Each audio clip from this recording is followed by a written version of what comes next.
All right, folks, it is 6 o'clock. We're going to call the meeting to order. We're going to start with the Pledge of Allegiance. Flag is over my shoulder. I pledge allegiance to the flag of the United States of America and to the republic for which it stands, one nation, under God, indivisible, with liberty and justice for all. All right, folks, we are officially calling the meeting to order. We're going to start with the public comment period. For those who wish to address the meeting tonight, come up to the podium if you choose to do so. Remarks will be in a respectful manner and considering the privacy of others. Speakers must begin by stating their name and address or affiliation. If they are a staff member, each speaker will be allowed 3 minutes. You may not assign their time to another speaker. Anybody wishing to address the meeting, please step forward.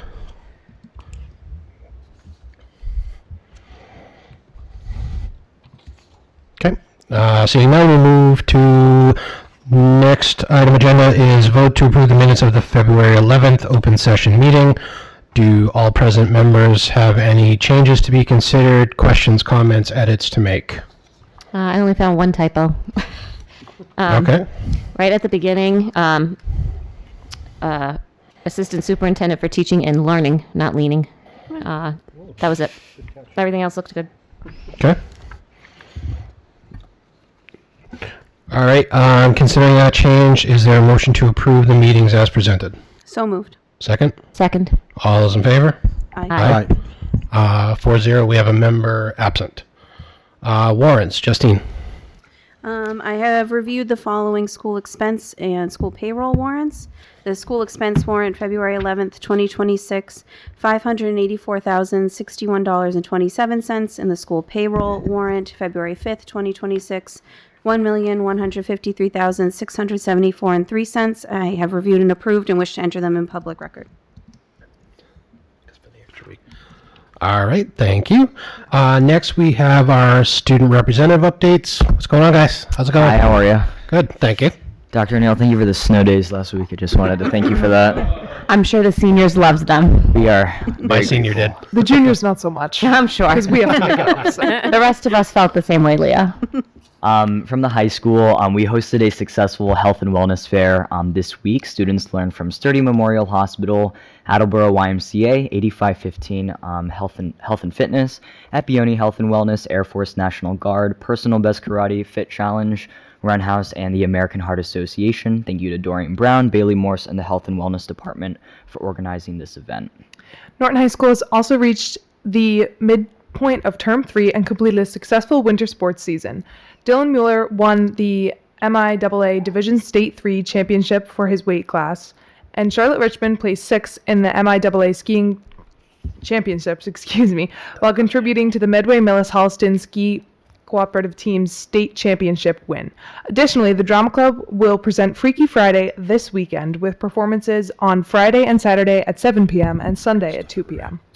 From the Yale, March is our annual ELA MCAS preparation period. During daily Lancer learning time, students receive targeted small group instruction focused on reading comprehension, writing, and test-taking skills, allowing staff to provide timely support based on student data. We are also looking ahead to the Hay PTO Spring Book Fair, which will take place during parent-teacher conferences on March 25th and 26th. Students will visit the fair with their classes during the school day, and families are encouraged to attend conferences and shop the fair. Several classes recently earned a Honeydew field trip incentive from our Boosterthon Fun Run, enjoying hot cocoa and donuts at Honeydew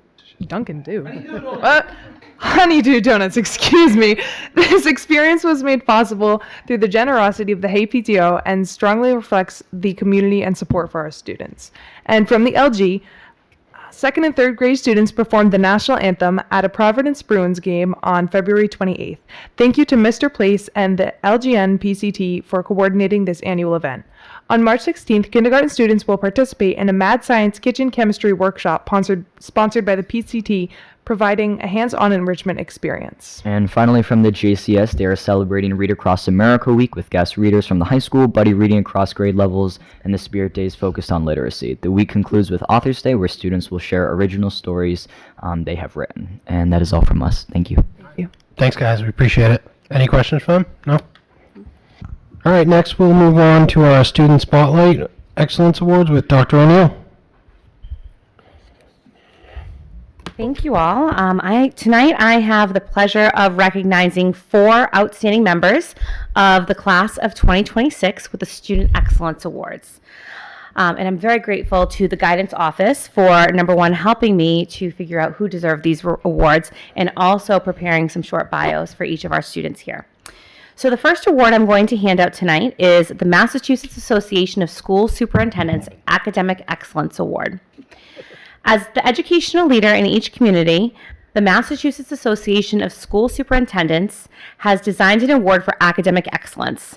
This award is given to a high school student who has distinguished themselves in the pursuit of excellence during their high school careers, based on the following criteria: their 3-year cumulative average, rank in class, and then selection by the superintendent. This award tonight, I am proud to present to Annabelle Griffith. Annabelle, come on up.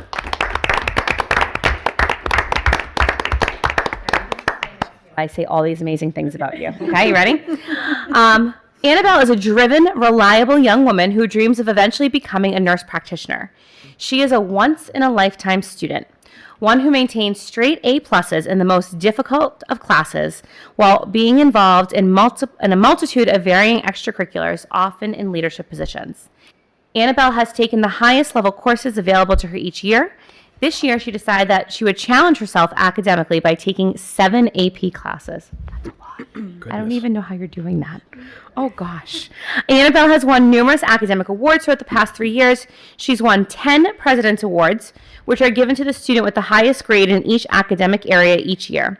Last year, she also received the Seal of Biliteracy in English and French. While Annabelle has a lengthy list of extracurricular activities, her 2 most impressive activities are serving as the co-chair of the Education Subcommittee of Governor Healy's Youth Advisory Council and being a student representative of the K-12 Statewide Graduation Council. To get a better understanding of the medical field, Annabelle has also completed a 2-year internship at a physical therapy center and volunteered at a local hospital. Annabelle has several leadership positions in school clubs. She is the Vice President of the English Honor Society, Vice President of the Science Honor Society, and the Historian of the French Honor Society. Annabelle is also a coach for the Norton Youth Basketball League. Annabelle, I am very proud to present you with the Massachusetts Association of School Superintendents Academic Excellence Award.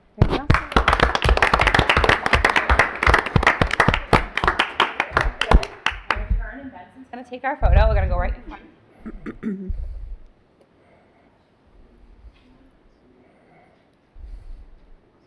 We'll have Mom come up. If Mom wants to come up as well. Yeah. Sorry, Annabelle, we get to overrule you, and we get to call the parents up.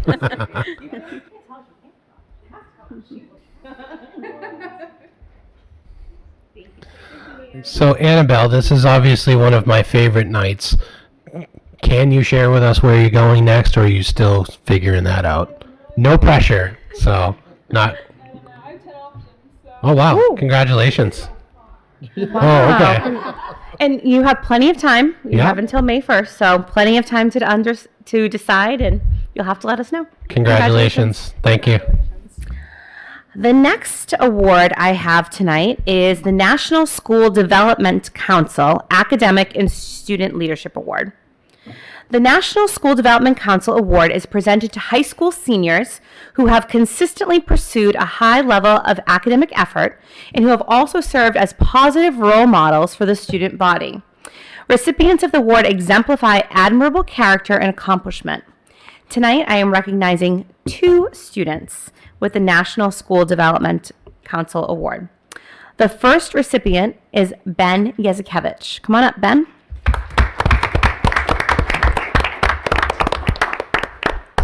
Now you get to stand here while I say nice things about you. Ben is a hardworking, curious, and independent student who approaches his education with purpose and quiet confidence.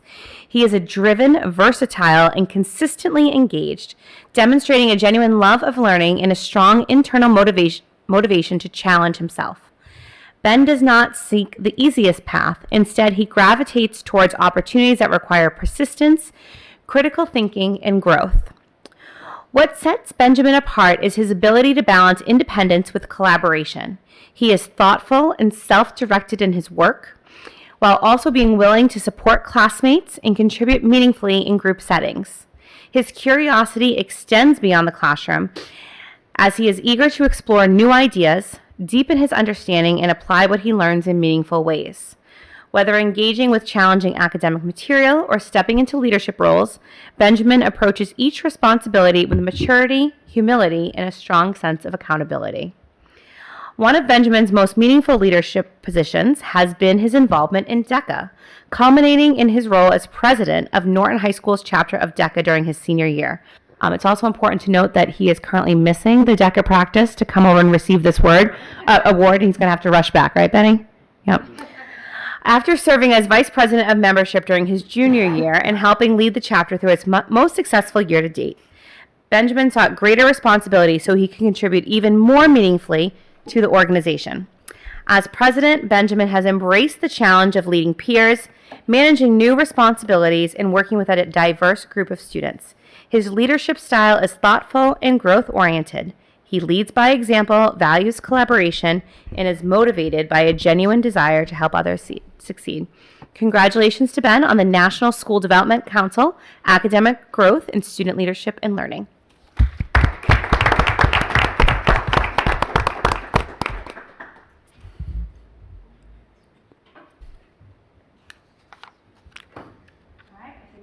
Come on, Mom and Dad.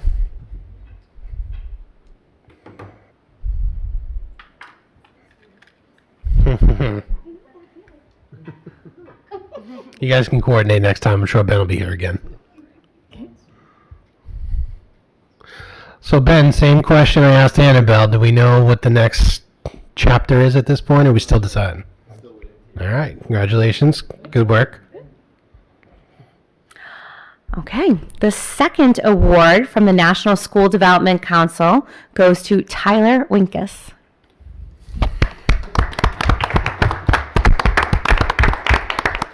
Did I not say that right, Tyler? Oh, was it? Yeah. Oh, okay. Come on up, come closer. Now you have to stand next to me while I say nice things about you, Tyler. Tyler is a thoughtful, honest, and curious student who embodies integrity and intellectual maturity in all aspects of life.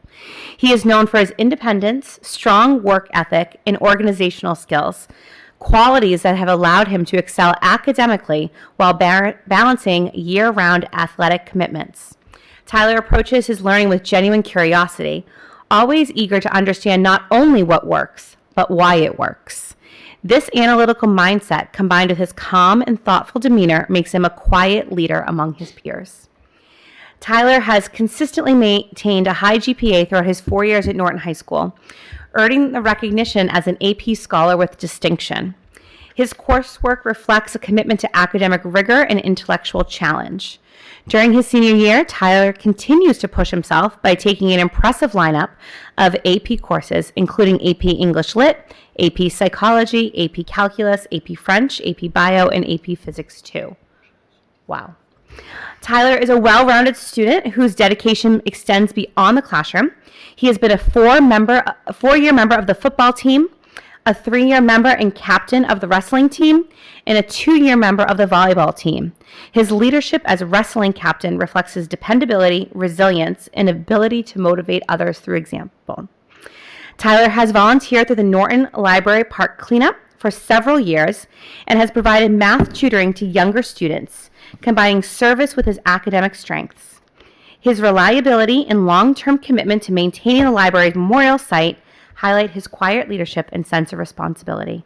I am very proud to offer Tyler the National School Development Council Academic Growth and Student Leadership and Learning Award. Congratulations.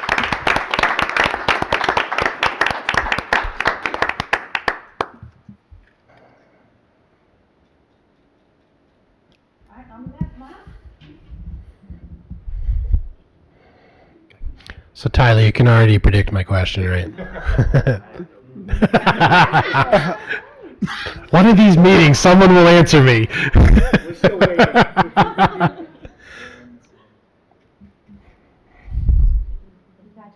Congratulations. I have one final award tonight. Our final award this evening is the Superintendent's Award of Excellence. This recognition is given to a high school student who has distinguished themselves in the pursuit of excellence during their high school career. And this award goes to Adam Ferrara. I do not see Adam in the audience, but I think it only right that I read you his bio. Adam's academic achievements are complemented by his exemplary character and the respect he garners from both students and staff. He approaches challenges with resilience, turning obstacles into opportunities for growth. He has consistently distinguished himself as a student of remarkable intellect and integrity who is well prepared to meet the challenges of higher education. His academic success has allowed him to be on the highest honor roll consistently, and is a member of the Science, History, English, French, Math, and National Honor Societies. Adam is also president of the Math Honor Society and was the 2023 recipient of the Academic Award for Excellence in English. Also, in 2025, Adam was a Rensselaer medalist. Adam's ability to manage the demands of a rigorous academic curriculum alongside his commitments in other areas demonstrates his exceptional time management, adaptability, and intrinsic motivation to succeed. Moreover, Adam has shown himself to be an empathetic and thoughtful individual who cultivates positive relationships with those around him. Faculty members frequently note his kindness and willingness to support his peers, fostering an environment of collaboration and encouragement. From the beginning of freshman year, Adam has been highly involved in the Norton High School community. Adam is an invaluable member of the Norton High School soccer and track teams. He has also excelled within Norton High School's DECA, earning the Award of Excellence in 2025 at the DECA National Conference. Adam's accolades span from academic, athletic, to community involvement. He is an exceptional member of the Norton community and will continue to have a beneficial impact on those around him. I'm very proud to present this award to Adam Ferrara, and I will make sure that he gets it. So, thank you.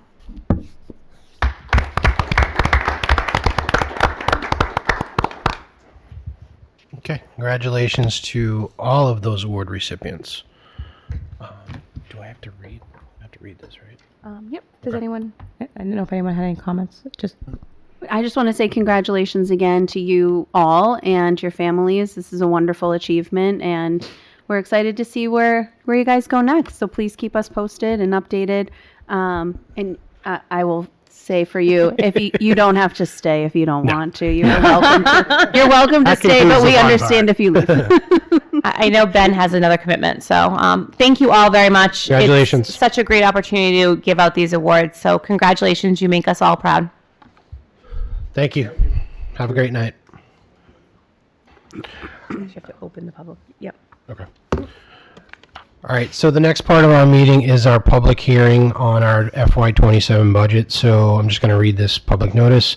In accordance with Mass General Law, Chapter 7138N, the notice of public hearing has been published in the Sun Chronicle. Dr. O'Neill will now review our budget for the audience and our FY27 recommended school budget. Q&A session will follow. So I will entertain a motion to open the public hearing. So moved. Second? Second. All those in favor? Aye. Aye. Okay. Dr. O'Neill? Thank you very much. So tonight I have the opportunity to present you with the FY27 draft budget as recommended by the superintendent. As we know, once we go through this presentation, the school committee will be able to vote on what they would like to move forward to town hall, and then that will become the school committee recommended budget. We have a brand new strategic plan this year. So one of the things that we made sure that we were doing when we were working through this budget process was ensuring that our budget priorities were connected to our strategic plan of connected and relevant learning experiences, enhancing student outcomes, high quality instruction materials, and then interactive school and community partnerships. A look at our district enrollment.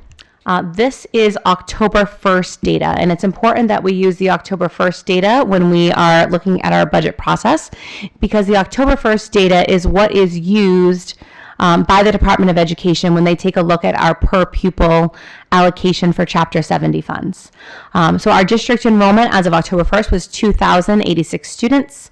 We had 204 students enrolled in our school choice program. 39 students as part of our READS Deaf and Hard of Hearing program, and 32 students that are attending special education placements outside of Norton. We also had one student that is being tuitioned in from a local community into one of our special education programs, for a total of 2,362 students. I also shared with all of you the historical percentage changes and as well as our projected percentage changes. This is done annually by the New England School Development Council, NESDEC. As you can see, over the last 10 years, we have seen a reduction of almost 275 students, or 11%, which is a significant decline in enrollment. However, as we look forward to the next few years, it looks as though we're going to kind of even out. Over the next 10 years, it looks like we're going to have a loss of 5 students for a 0.2%. So hopefully we will start to see some of this even out a little bit. We definitely had some significant challenges. If you look at 2018, 2019, we lost 167 students there. And then 52 students in 1920, 49 students in 2021, and yet a large increase in 21-22. So it's always challenging for us to predict student enrollment. Jen, from the historical Yes. point, that's everybody, correct? That That includes is- school choice? That is Norton students themselves. Norton only. Norton only. Got it. So I think that's an important question to ask, Nick, because we are definitely seeing that was a large decrease in our own students. And so what we're noticing now is that it does look like our own students that reside in Norton, and a lot of it is based off of birth rate. So if you see in the projected percentage changes up through 28, 29, those are students that are already born, and then everything else is kind of guesswork, which I can't imagine doing that as my job, just kind of projecting birth rates in town. That seems like a challenging few more role. boots, did you get? Might get some more? Oh, well, exactly. We'll see how that goes. But that's what that broad line shows you there. Can, so on 25-26, Yep. we have 2183, but our district enrollment up top is 2086. Because of school choice. So that's because of school choice, right? So that number is. Yeah, so that is the current enrollment, yes. Yep. But Yeah. great question. Yeah, I don't know. Huh. I mean, just I'm- 'cause so- if instead of 2183, if it was 2086, that percentage is really dropping. Correct. More than 11 or 3.6. Yes. Let me get you clarity on this, because when I spoke with NESDEC, they said, no, it does not include, but you're right with the 2183. I will get you all because I asked that specific question because I knew it would come up. Let me check on that for you. Yeah, because even if we add like the other column, Yep. still not the a right few number. shy, it's closer, but Yeah. now that reads DHH and the out of district, is that our students? So going out of district are our students. Okay. They are Norton students that are attending special education placements in another place. Okay. When it comes to the Reed's DHH enrollment, a few of those students are ours. They are 5 students that are Norton residents that are also attending DHH. But the others are just here and accessing inclusion services through our agreement with Reed's. Okay. I don't know if this has happened, but this is just another question, I guess. If let's say a kid choices in from Bridgewater, if he choiced in, we serviced him for 2 years, and then we need to send him out. Bridgewater pays for that. Bridgewater pays, okay. The sending district. Do we count that person still? They Sort would of, count yes. till the following October when they redo the numbers. Okay. Okay. So we would Yes. pay, but Bridgewater sends us a check for, okay. Yes, and so therefore we would keep them on our rolls if we were paying and they were reimbursing us. Yes, got it. All right. So, So I'm you- just I'm sorry. I'm just writing this down so I don't forget. good. It's a 55. Yeah, I don't. I don't know. If But you that's did the math weird still. thing with the enrollment is we get the numbers in October, so we've already been. Yes, So and it's it's- always that. And it's always changing. Well, and I have the March 1st data for you guys to send in my weekly update, and it's Yeah. as we know, constantly changing. So One of the most important things for us to understand is that we always talk about special education mandates, but we have other educational mandates for all of our students as well. Elementary students need to attend for at least 900 hours, secondary students for 990 hours. We are required to attend school for all 180 days and to meet those that number of hours, minimum number of hours.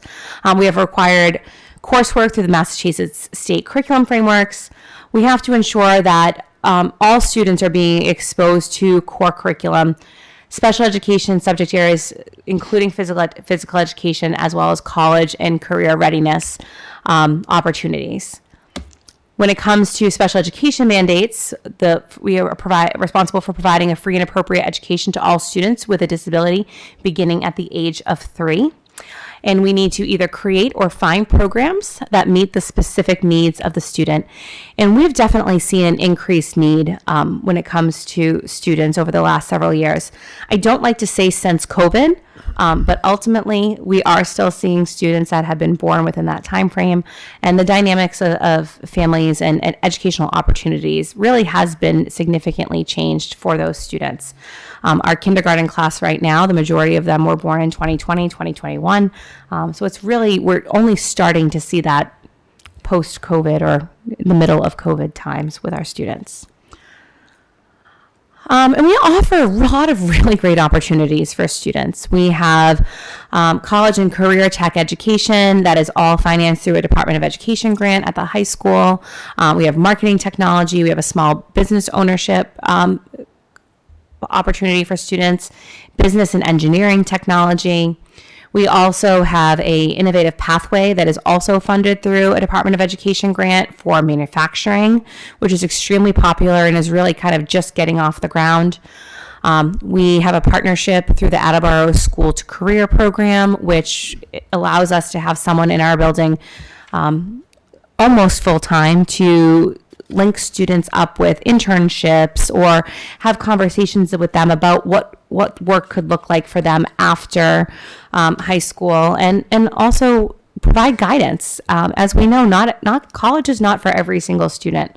A lot of our students go right into the workforce or into military, and so having someone there that is able to guide them and share with them different opportunities is really, really valuable. Our budget process begins in the late fall. Ms. Hadfield and I kind of start right around Halloween as our starting point, by collectively working with all of our departments and shareholders. We spend time looking at class efficiencies and class size. We look at enrollment data, and ultimately, at the end of the day, the budget that we're presenting you is always what we feel is in the best interest of our students. And it's really a balancing act between what are our mandated costs and how do we make things better. We have contractual costs, salary, transportation, special education placement, but we also want to make sure that we're making progress to our strategic plan goals and bringing us along. I shared this in our last budget meeting when we went over this. The budget that we have here in front of us tonight, I don't want to say it's a level service budget because it's not. It's really a needs-based. So really only assessing those critical needs of our students. And I'll share with you what that means in terms of the asks that we have here tonight. As I mentioned, I'm considering this a needs-based budget for this year, which is slightly above a level services budget, but is grounded on the actual needs of our students in our schools. This request is not about adding programs. It's not about adding extras. It's simply focused on sustaining strong teaching and learning while addressing specific resources that we have that we need to effectively support our students next year. As you can see, our final FY26 budget is $37,101,669, and we are requesting a 4.4% increase, which would bring our budget to $38,734,183 for FY27. I also think it's really important to show people how we get to that number. We have about $2 million in increases on the salary line item due to contractual obligations. And I also think it's really important to also show that we actually are seeing some decreases in some of our special education costs, both when it comes to out of district special education costs, the actual tuition, as well as transportation. And ultimately, that can be a couple different things. It can be either students that are aging out of programs and will no longer be eligible for services, or it could be that students are moving to a less restrictive placement. So they may be moving from a private setting to a collaborative setting, or back to one of our own schools here in town because we're now able to meet their needs a little bit better. And there's also a small decrease to special education programming within our district. So thank you to Casey Russo and to her department for really looking at, how students can best be served, and make sure that we're meeting their instructional needs in the best way that we can. And then you'll see some other increases. One is for in-district increase in contracted transportation, some supplies and contract services, and then operations and management.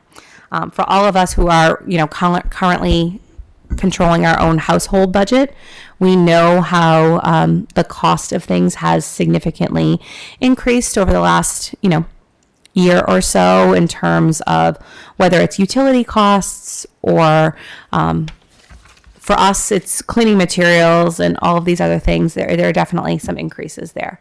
However, the special education decreases are definitely helping us in this situation.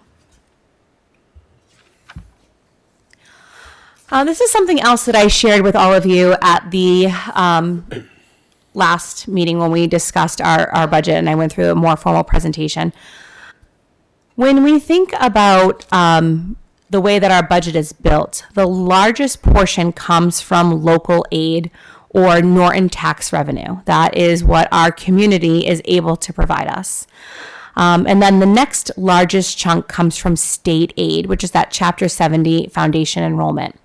Norton is considered an ability to pay district. We're also considered a minimum aid district. Last week, I sat on a Chapter 70 webinar with Roger Hatch, who works for the Department of Education, as well as another superintendent who is very informed when it comes to finance. And I asked them to use Norton as one of the comparisons. And ultimately, Norton is getting about double the Chapter 70 aid than we are actually eligible for, but we're considered held harmless. So we're getting about 13, almost 14 million projected for FY27, and we're really only eligible for about 6.8 based on the income and the tax revenue that we have here in town. So we don't want to poke that too much, because ultimately, being held harmless, we're in a good place. We're continuing to get that aid.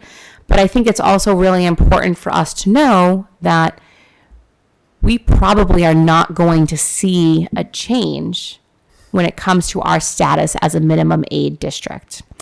Massachusetts general law sets minimum aid for every single student at $30. We have to see an increase of $30 per student each year. The governor's budget that was released last month assumes $75 per student. So this number that you see here tonight, the 13.8 million, that is at $75 per student. The good news is that the last two fiscal years, minimum aid has actually been increased a little bit. In FY25, it was $104 per student. And then this current fiscal year, FY26, was $150 per student. So there is still the possibility that we will see that number come up. There's still a lot of time. We're going to see some back and forth between the House budget and everything else. So we'll see, and we are eligible for that minimum aid regardless of what that ends up being. So it's a 1.2% increase, which is not a lot. And then the smallest component of our district budget is our district revenue. And when I say district revenue, I mean things like our athletic fees, our transportation fees, preschool payments for families that are sending their child to Little Lancers preschool. It really is a small component of our budget, but it's part of it. And as we'll see in just a few slides, we are able to use some of those revolving funds to subsidize actual staffing positions. Any questions on that? One of the biggest drivers of our budget every year is special education, as we talk about. For FY27, the total special education cost out of our $38 million request is $16,935,082. Definitely a smaller percentage increase. It's a 0.47% increase versus what we've seen and on that actual cost center. Based on what we've seen in the past. And that includes everything. That includes our inclusion placements, our specialized classrooms, all of our specialized services that are provided in terms of occupational therapy, speech, counseling. And then that also includes the out-of-district student placement. So whether that's a collaborative or private placement, transportation costs, or residential placements. And the actual cost for FY26 is $3.9 million for out-of-district student placements. And as I've shared with you every year since I've been giving this spiel, is that this can definitely change. It can change tomorrow for the good or for the not so good. And it's just something that Casey and Christine and their offices are constantly looking at to ensure that we are in the right place to make sure that we're servicing our students as best we can. One of the other components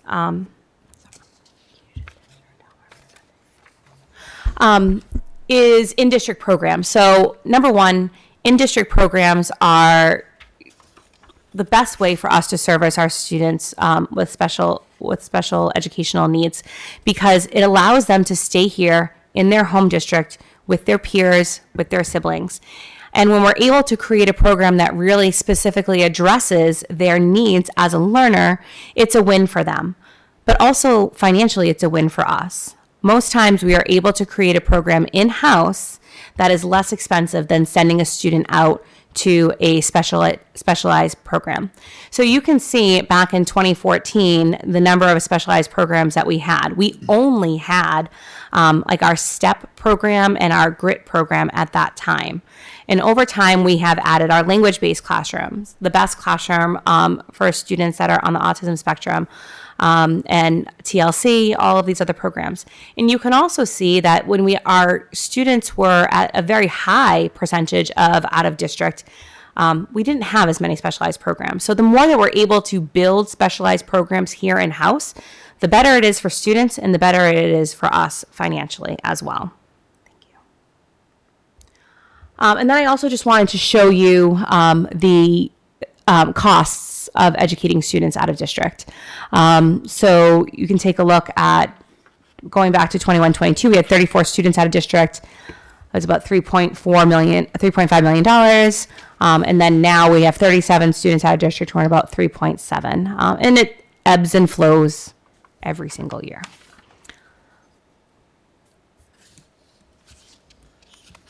So Yep. the 26, 27, obviously that 37. That's projected. Yes. Yep. But, and again, I'm assuming this is because it's October 1st data, but we had 32 out of district then, but on here we have 36. Yes. So that is really more like as of today. Okay. So as of today, we have about 36 students out of district. We use the October 1st numbers for budgeting simply because that's what we know the department is using. But we keep all of our data a little bit more up to date. So that's as of today. And that's obviously the cost, the $3.9 million, that's a year to date, or what we project to expend this current year. And then the 26, 27 is of course a projection as well.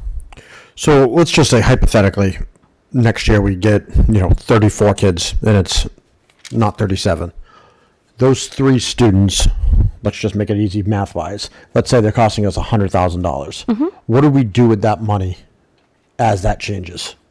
So ultimately, we also let's remember that we also get reimbursed through circuit breaker. So the first $55,000 of a student's placement is on us 100%. After that, we get reimbursed hopefully 75% of whatever the balance is. That number fluctuates year to year. Right now, MASS, which is my organization, and MASC, which is your organization, is really pushing for that number threshold to go up to 85%. And that would be beneficial for all of us. Is that 85% of the total or still not? 85% of anything over 55,000. Okay. It would be great if it was 85% of the total. I mean, that would be life-changing money, not just for us here in Norton. That would be life-changing money for everyone across the Commonwealth. So what happens is that we're able, if we have a savings, we're able to, number one, either put more money back into circuit breaker for us to have a balance for the following year, or we're able to put that towards something else that needs to happen in the district. Oftentimes, if a student is coming back from a out of district placement, they might need a different type of support here in district. So they might be coming back, and now we're finding another paraprofessional to work in that program, or a specific resource or technology that the student needs. So it really does depend. And then, as we know, 3 more could move in tomorrow. So we like to hang on to that money until we're really able to say we're comfortable with this number. I hope that answers your question. Yep. So as I mentioned earlier, this is really just a needs-based budget here. When we talk about level services, we need to increase a 5th grade classroom teacher. We have 8 fourth grades and a good number of students that are currently in those classes, moving up to 7 5th grade classrooms. So in order to make sure that those students are getting, the same type of instruction that they're getting now, a level playing field, we really feel that a 5th grade teacher needs to go there. However, we're able to do that within, I talked earlier about really looking at class sizes and looking at places where we may have the ability to move someone around. So if we have, and I'm just using this for an example, there's no necessarily, I'm not saying this is what's going to happen, but if we have, small kindergarten cohort moving into 1st grade, we might not need 8 1st grade teachers for that following year, and someone can move to that 5th grade classroom space. So that is being done without any additional funds. When we think about needs-based, we have a critical need for an additional special education teacher at Norton High School. We have a number of students that are aging up from the middle school to the high school. However, it's not enough that we could actually move a teacher from the middle school to the high school.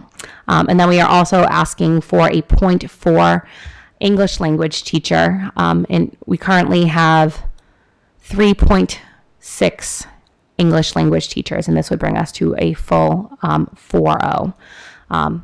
We have a number of ELL students, and the biggest thing about our ELL students is their level of language proficiency.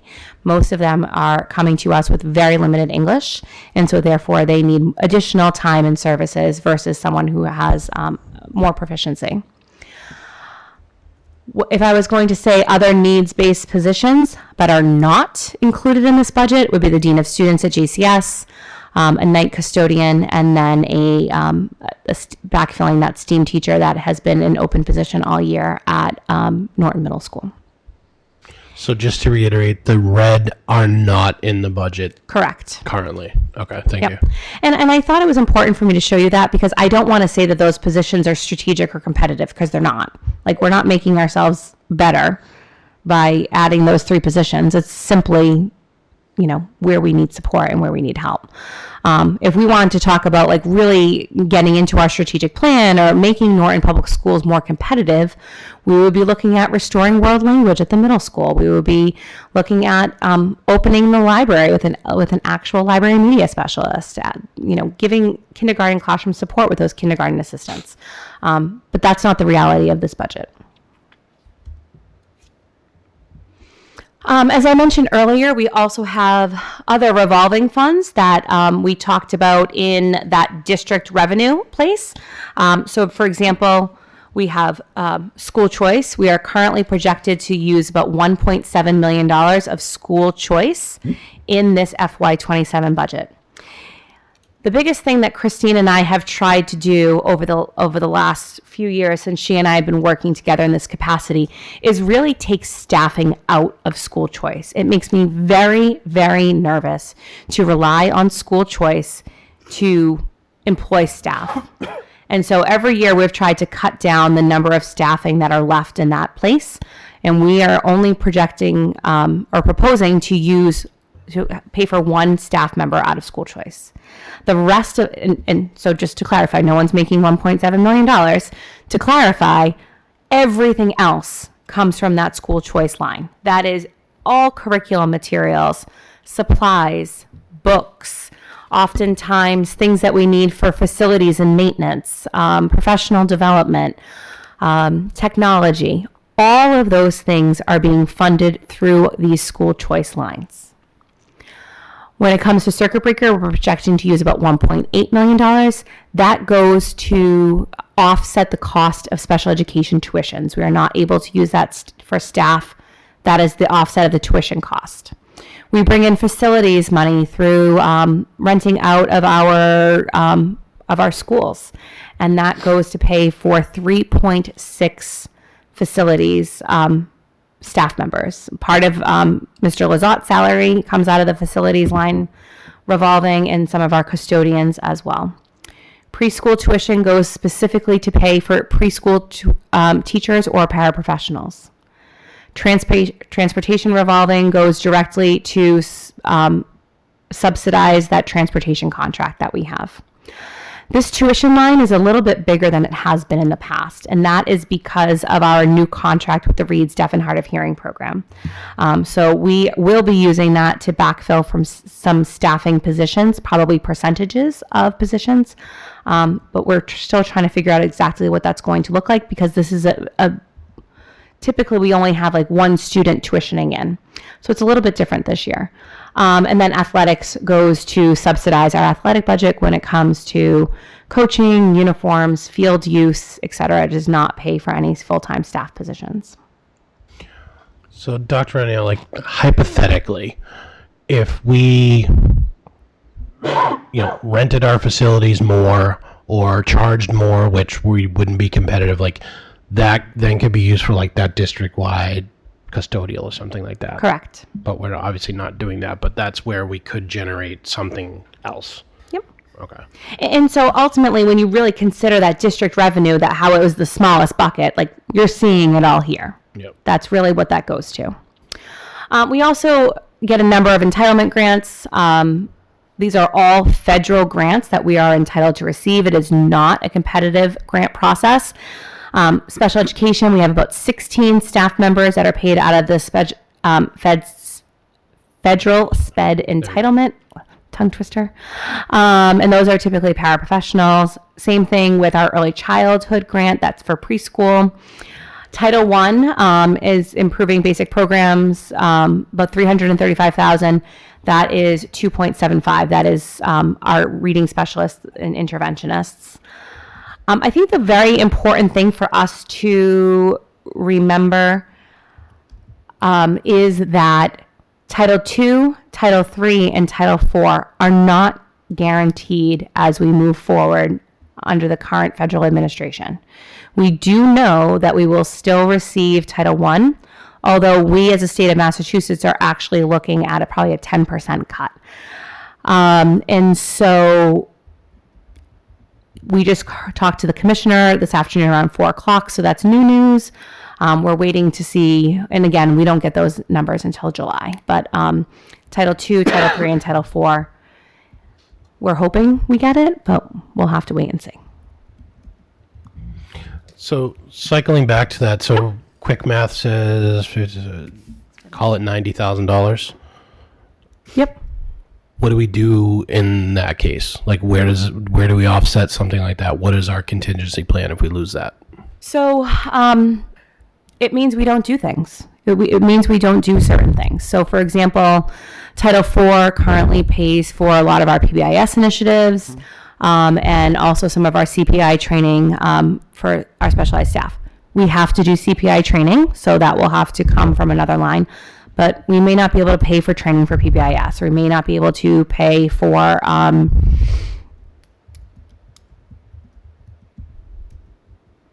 contract with the May Institute. We just might have to end it. Title III, we are in 20,000. We are in a consortium with Seekonk Public Schools. So Brian runs that grant. We do a lot of professional development for teachers around working with English language learners, curriculum for our English language learners. We have these amazing translation devices that are in all of our front offices. So if a family comes in and they do not speak English and they wanted to communicate with the administrative assistant that's there or talk with the principal, they can speak their native language into the machine. I can read it on my end, and then I can speak and they can read it on their end, which is incredible. But we would not be able to afford to continue our curriculum work or buy any additional curriculum purchases. Title IIA is our entire professional development budget when it comes to providing teachers with high quality professional development. We have some multi-year contracts that will be able to do things. We will be doing a lot more homegrown, relying on the expertise of people that we have here in the district, or leveraging our own personal connections. We have a good friend that's a math consultant. Maybe I can take her out to dinner instead of her charging me 10 grand. I'm not sure if it works that way, but we'll find out. So ultimately, that is really, you have to go without. Is really what it comes down to. Thank you. Do we, this is kind of random. Do we still get I love random. Do we get any money from the state, from the migrants like we used to? No. We get nothing. Okay. That all of the migrant shelters have been closed, and so there is no longer that. That was the $104 per student, and that is no longer there. Any funds that we receive to support English language acquisition or our English language learners comes from Title III, and districts must have at least 100 L's in order to qualify for the Title III grant. So we don't have 100, but combined with Seekonk, we do. So we are able, that is money we were not getting 3 years ago, but by doing the consortium, by Brian working with their team over there, we are finally able to get that. And it's definitely helped us a lot, which has been wonderful. That's crazy. So that's crazy. And then finally, school choice numbers. I know that this is something that we always like to talk about. I have, as the school committee knows, and anyone who has listened to me for a while, I have significant concerns about the amount of money that we use from school choice. It's similar to using free cash. It's not guaranteed year after year. And so for this current school year, we projected that we were going to use about 1.5 million. And so year to date, we have expended about 1.2. I think, as I said earlier, we're trying really hard not to put any staff into those lines. So if something were to happen, we would be looking at zeroed out supply lines. We would be looking at zeroed out curriculum lines, but we wouldn't have to lay off 10 people. And so to me, I think that's probably the most financially responsible way that we can do this at this time. I would like to be able to pull back each year and not have as many critical items relying on school choice as their funding source. And I also, I've shared this with you all the last couple of years with our school choice enrollment by year. And so you can see the number of students in each grade level. And we've definitely seen a decline. The school committee, we have been thoughtful about where those numbers should be. So we've gone from 246 in FY24, that was our high. Last year was 231, and this year we're 204. And so I think it's important for us all to understand that, yes, those numbers are going down, and what we will receive will also go down. And so one of the things that we'll probably do in the near future is kind of look at how much those incomes have changed. So, oh, sorry. Nope. Yep. That's my last slide, so we can go from Perfect. there. All right. So 25, 26, we've got 1.5 million. We've spent 1.2. Mm-hmm. But in our school choice revolving, we still have 1.266. Is that correct?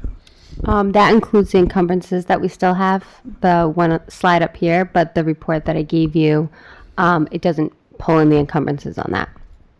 Got it. Do we know how much encumbrances we have? Or again, a rough figures would be fine. I can pull it up.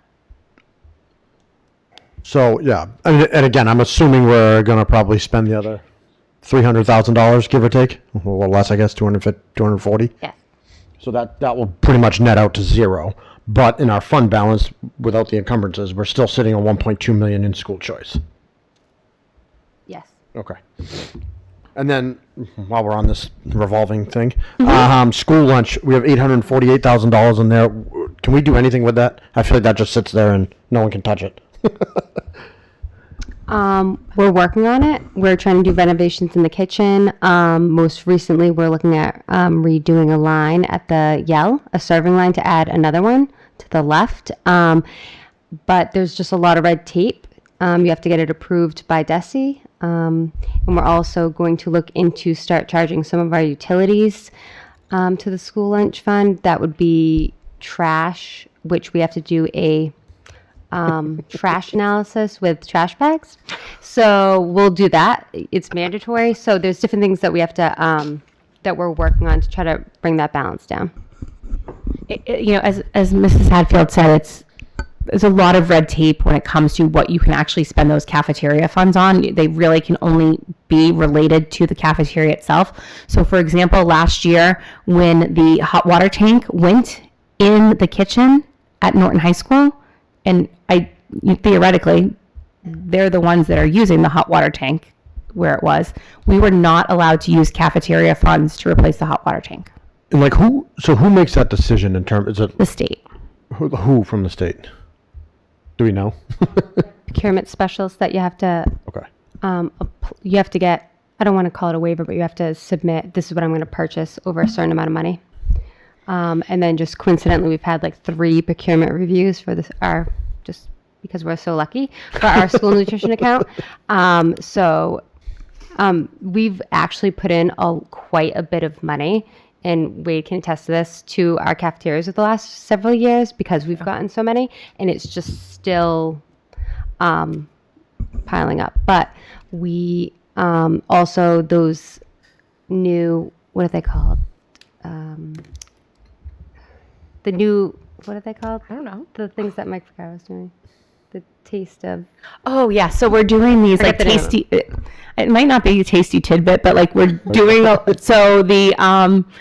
don't know if you guys have seen the smoothie bike at some of the schools, or they're coming in and they do. Oh, is it Cajun jerk chicken last year, and like different like Taste of food the World trials. type things, Yeah, taste of the world. That's eligible, right? Yes. And that's actually been really fun, and so Yeah. I hope So the we kids are started that liking it. to. Just burn some money. And then so this procurement officer, this person can just tell you no. Is there like I don't know, appeal process? So what happened, for example, say with the trash, because I'll use that because it was so bothersome. So when they came to do our review, they made us correct it, and we had to go back and charge the general fund.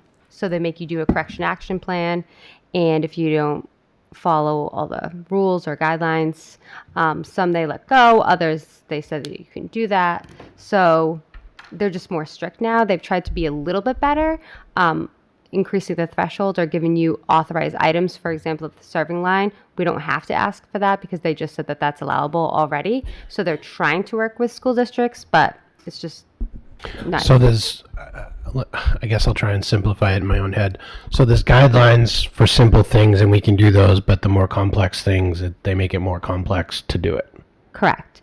But then if we do a huge project, then we need to bring an electrician in. Well, we have to pay for that. So, you know what I mean? So we have these great aspirations, but it still costs money too on our end. Yep. I'm going to ask a question. What about beautification of the cafeterias? Is that an allowable expense? Because I'm thinking, I spent a lot of time at JCS prior to the February break, and I love the mural we have in there. Like, it's so cool. And in my mind, I think we got a NEED grant for it, and the Cultural Council and Norton donated money to it. We couldn't do something like that, say, like in the Yale cafeteria or in the middle school cafeteria. That's gray. Oh, that's gray. So we'd have to go to the shocking. procurement officer. Well, we did do some painting in the Yale and the LGN with some of those funds. I'm sorry. Let's not get a hot water heater, but we need that new set of paint. So. All right, I think we beat that one to death. Facility rental, that's obviously the turf and fields and everything we rent out. That's the revolving I'm going to go account there. back to that one. Yes. So the athletic field money that we collect can only go to the athletic fields. So, for example, we could not use. So, facilities is one large revolving account. Underneath facilities is the athletic line. So we could not use the athletic account to pay for the custodians that work inside the building. However, we can use the athletic account to pay for maintenance of the turf fields. If we have to pay someone to be on site for an event, we can use the athletic revolving line for that. But we're not able to use it to offset other things that are not related to the athletic field. So, like, if we needed like a new piece of equipment to, like, a power brush to brush the fields, Yes, that would be allowed. Okay. Another gray area. Yeah, now like that Okay. one, that's us controlling it. Yes. Wade, well, I'm assuming Wade and his team. Yep. It's everything goes through Wade and Christine and myself and Donna and, Cool. Yep. And then, what's my other one? Tuition revolving, $205,000. What is that? That's the one that Jen was just talking about with the funds that we gotten from Reed's, and also we just got our student that we were charging from a different community. So we're working on spending that down too, which is But with the Reed's tuition, that has changed at this point. Yes, now that yes. they're So not- that's brand new. So that's gone down, or it's going up. So Okay. our previous contract with the Reed's Deaf and Hard of Hearing program was simply was use of space. So all of that money went into the facilities revolving. Now they don't necessarily need all the space that they previously needed. So we have two components of the contract. One component is still use of space for the classrooms at Norton Middle School, the Yale School, and a little bit at the high school, not as much at the high school. But we are also getting a percentage of a per pupil for every single one of the students for accessing our inclusion and our mainstream programs. So the students in preschool through grade 3 are no longer housed at JCS. They moved over in January to their new location at 399 Old Colony Drive. I spent some time there this afternoon. It's a beautiful new space. But they get on the little bus every single morning and they drive over to JCS, and they're there for morning meeting, or some students are there for specials, some students are there for reading or math. It really depends on the individual IEP. And so we're getting tuition funds for all students for accessing those resources. So our K to 3 students that attend Reed's, it's not technically going to be considered an out-of-district placement because of that partnership. It's technically still considered an out-of-district placement. We still pay Reed's, but then they pay us back. So, yeah. Maybe that's why the math wasn't mathing. So. Okay. Anything else, Nick? And then TPC revolving, I'm assuming, was parking at one point. And can we just not do anything with it? What is that? we use it sometimes, correct, Donna? It's very old. What So can if we we- use that for? Because Ultimately, the TPC revolving came when the TPC was here every single year using their spaces. And what would happen is the funds that they paid to Norton Public Schools would be divided up into each of the 5 schools based on the number of students in the building. So you had a certain dollar amount per student that would be deposited, and it was where the principals would go when they wanted to do something that they didn't have any money for. So they wanted to do a school-wide incentive, or they wanted to do like a school-wide reading program, or whatever they wanted to do. We would say, we don't have any money for it, go to TPC. And so this is just the final remnants of it. so what can we use that money for? I mean, Is it- really anything. We have been.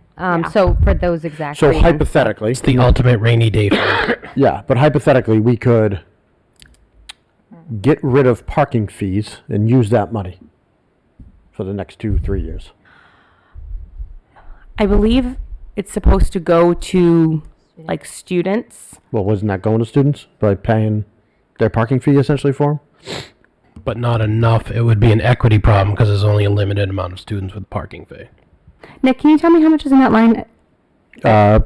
Quick math, it looks like it's about 20,000 between the 5 schools. That's quick math. So, I mean, we've used it in the past for enrichment activities or helping. I just hate having money sitting somewhere that we don't have a plan for. So, like, again, is that something we could use for the parking lot? Can we get Wade a new plow on a truck? Like, you know what I'm saying? Like, is there anything we can do than just sitting? That money just, since I've been on, I think it's been pretty much sitting there. I know we spend a little here and there, but, you know, we're just sitting on $20,000, and I don't see TPC coming back. I know the women are here, but they don't draw as much, so they don't use our parking lots. But I don't know. Well, I mean, your example, no, like we couldn't use it for something in that. I mean, we could find some other use for it, but, you know, when you get into, you know, waiving a fee, you'd only could waive it for maybe a year. So is that No, it would be a little bit more than that. But yes, I understand what you're saying. no? But what I'm saying is you could only waive it for a small percentage of high school students. It's that equitable nature of using it. If it's supposed to be used for 5 schools, you know, nobody at the LG or Yale or middle school would be. Yeah. You know, I mean, so could we you're use it taking to away fix potholes? Could we use it to fix, you know, I know Yale's a perfect one, as you know, the lake that sits out in front where all the kids get dropped off. Like, is that a possibility to be like, hey, let's take, you know, from the Yale, whatever, it's only $2,000, so I ain't gonna get us very far. But is that something that we could look into doing to Let try me to go offset- back and see if I can find something that kind of says what that fund's supposed to be there for. Yeah. I mean, I also think we have Vinny and maybe Marty that even really know what it is? know what it is. So And they do both access it. they do. Yeah. So I mean, they both have recently. So I mean, it is supposed to be for the students for that particular school. So Yeah, let us see if we can find something. We'll go back into the Wayback Machine. Donna might remember better than any of us, so.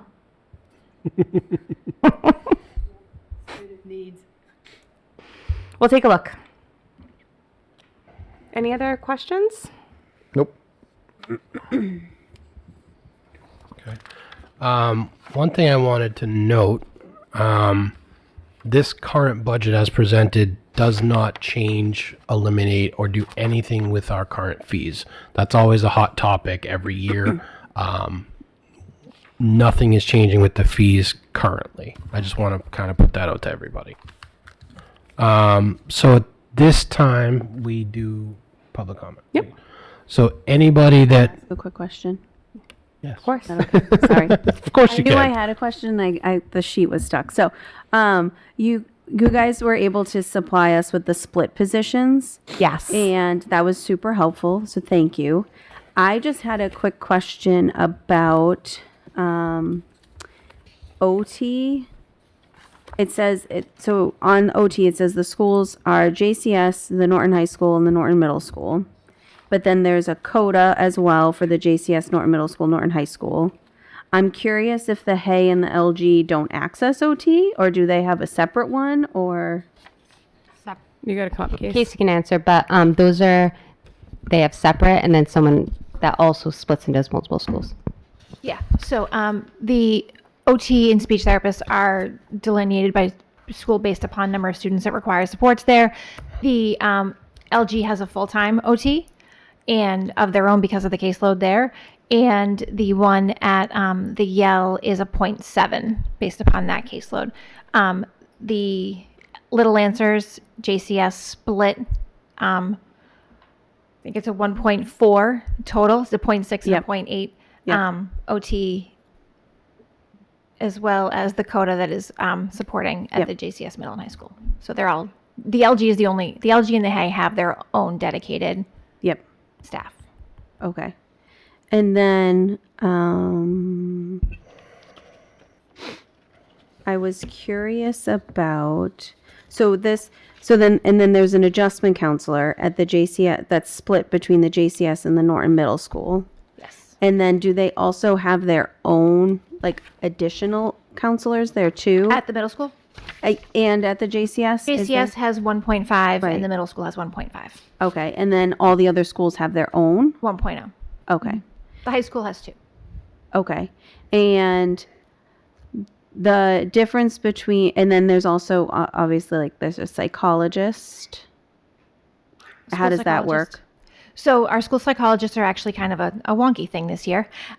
We had a school psychologist at the LGN that has been on maternity leave for 2 years. She's coming back. And then we had one at the high school last year that left, and we decided to backfill that with a 0.6 based at her recommendation, based upon what her caseload was previously. We've also had a 0.5 school psych position open all year that we've been unable to fill. So we have been kind of Making do. piecemealing things throughout the course of the year. This year we reorganized how we were using our school psychs. So right now we have 1.0 that is doing Little Lancers so doing pre-K to 2 across Little Lancers, JCS, and the LG. We have one that is doing grades 3 to 5. 1.0 doing 6 to 8, and then a 0.6 at the high school. Okay. So we have 1, 2, 3. we have 3.6 currently. 3.6. Yes. Okay. Okay. All right. I think that was it for me. Thank you. Yep. Anything else? I guess we also got this chart, and I think this is important, especially for the public, of expenditures by function, essentially. And it just kind of, I think this would be great if we can either get this up on the website or Absolutely, we can do that. send it out. Just simply because it kind of gives a breakdown of all of our DART districts, which if people aren't familiar with DART districts, it's basically our comps around the state, from a town government standpoint, cost, blah, blah, blah, blah, blah. And I think it's, it basically breaks down our entire budget into essentially 6 different categories and kind of lays out the percentages of kind of where Norton falls in that. And I think quickly looking at this, I think one of the big things is like our instruction is definitely higher than most, but we are, pretty good there. And I know there's a big thing going around town, or has been going around town, maybe not so much anymore, about like administration. We have too many of them, and we're the lowest administration paid out percentage. Second lowest. Second lowest, sorry. Who's lower? Belchertown. I also want to point out too, we're lower than Belchertown. No, yeah, We're 2.21. yeah, Belchertown's yeah. 2.6, 6, yeah. right? I'm saying if you, yeah, I know. Oh, you administration at the top? Yeah, I know, but what I'm saying is. Oh, the percentage. If you look at the next page, is the Oh, percentage of the budget. Gotcha. Correct.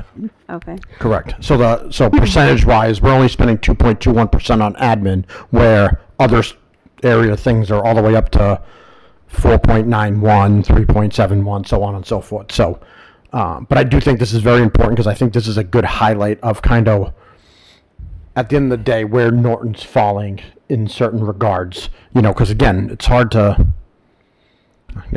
get the word out there, I guess, sometimes, and to say like, this is where we're at and this is why. But I think this is pretty. This was pretty good. I would love to get it out there.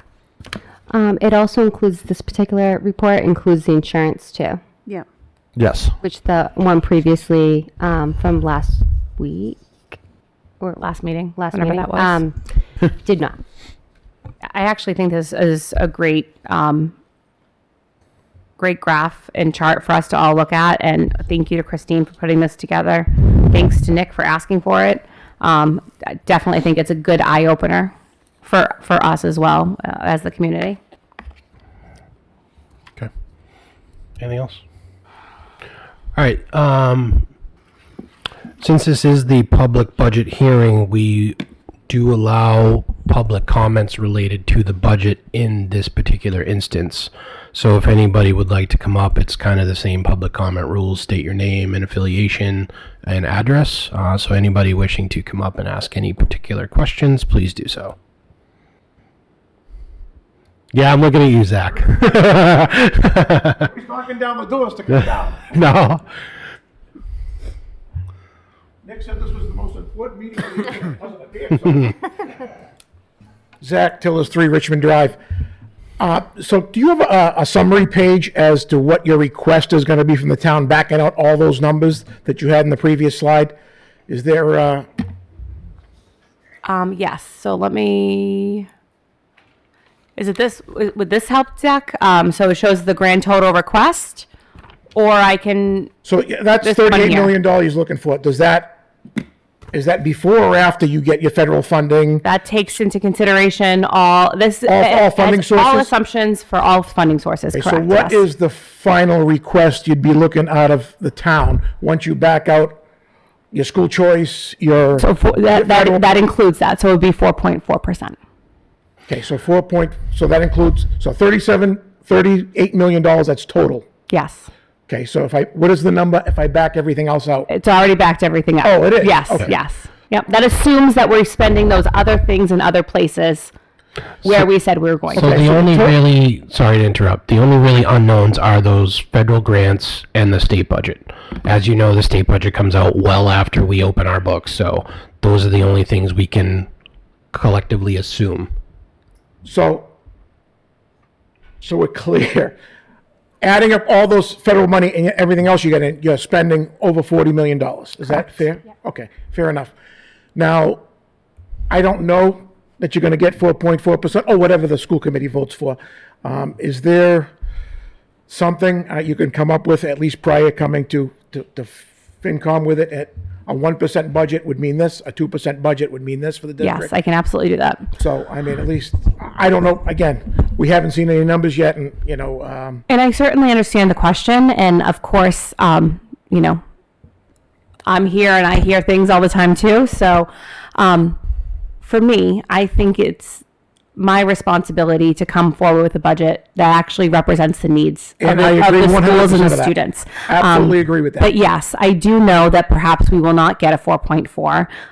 Mrs. Hadfield and I sat down yesterday afternoon and started looking at what would 1% mean, what would 2% mean. And so we've started that process, and I've had some conversations with my team about what that could potentially mean. So we have that, and if the finance committee would like to see that when we come and present, I would be more than happy to bring that with me. I only speak for myself here, but. If you would like to see that when I come, I'm more I than think it happy to would be bring that. productive, and thank you. Thanks, Zach. So if anybody else has anything they want to come down? No? Okay. I want to start by just publicly thanking Dr. O'Neill, Christine, Brian, all of our building leaders and staff. The budget process, as Jen mentioned, starts, 6 months ago. It's a stressful time for them. It's a stressful time for us. Balancing out doing the best we can is very stressful. So publicly, thank you to everybody involved in the budget process. It is never an easy process. That being said, as a quick side note, how the budget process works is we as a committee vote what our budget request is going to be. Then we go to the finance committee, the select board, the town manager. Everybody has their recommendations. Those recommendations then go to town meeting, which is, obviously always well attended every year by so many people in town. But ultimately the budget is set forth by the Norton voters. This is your budget as much as it is our budget and Zach's budget and Paula's budget. Those who are residents of this town, this is your budget. We as school committee members do not take this lightly. I'm sorry if I'm speaking for everybody, but I would think you're on the same page. We are tasked to do what the best we can for our students and our staff. That's what we continue to try and do every year. So that being said, publicly thank everybody involved. Thank you to Zach and his finance committee. Their calendar gets a little bit busier this time of year. And thank you to our, administrators in town that have to take up this budget proposal as well. Okay. Anything else from the committee? I just want to echo what you said as well, because I think, especially for Christine, she has been beyond phenomenal with negotiations ongoing and the budget and all of her organization and Excel sheets. And I don't know how she does any and all of this. It's really remarkable. So I just want to publicly thank her for all that you do. It really is. It's amazing. And thank you. And the work that you've done, dare I say, to organize and clean up the budget and the lines and everything. I think that's stuff that maybe goes a little unseen. And thank you for all of that. I think, again, I'll be the realist. I think a 4.4% is not going to happen, personally, based on what we're hearing from the town manager and whatnot. So I do urge the residents of Norton to seriously get involved here. New town manager, new kind of budgeting process.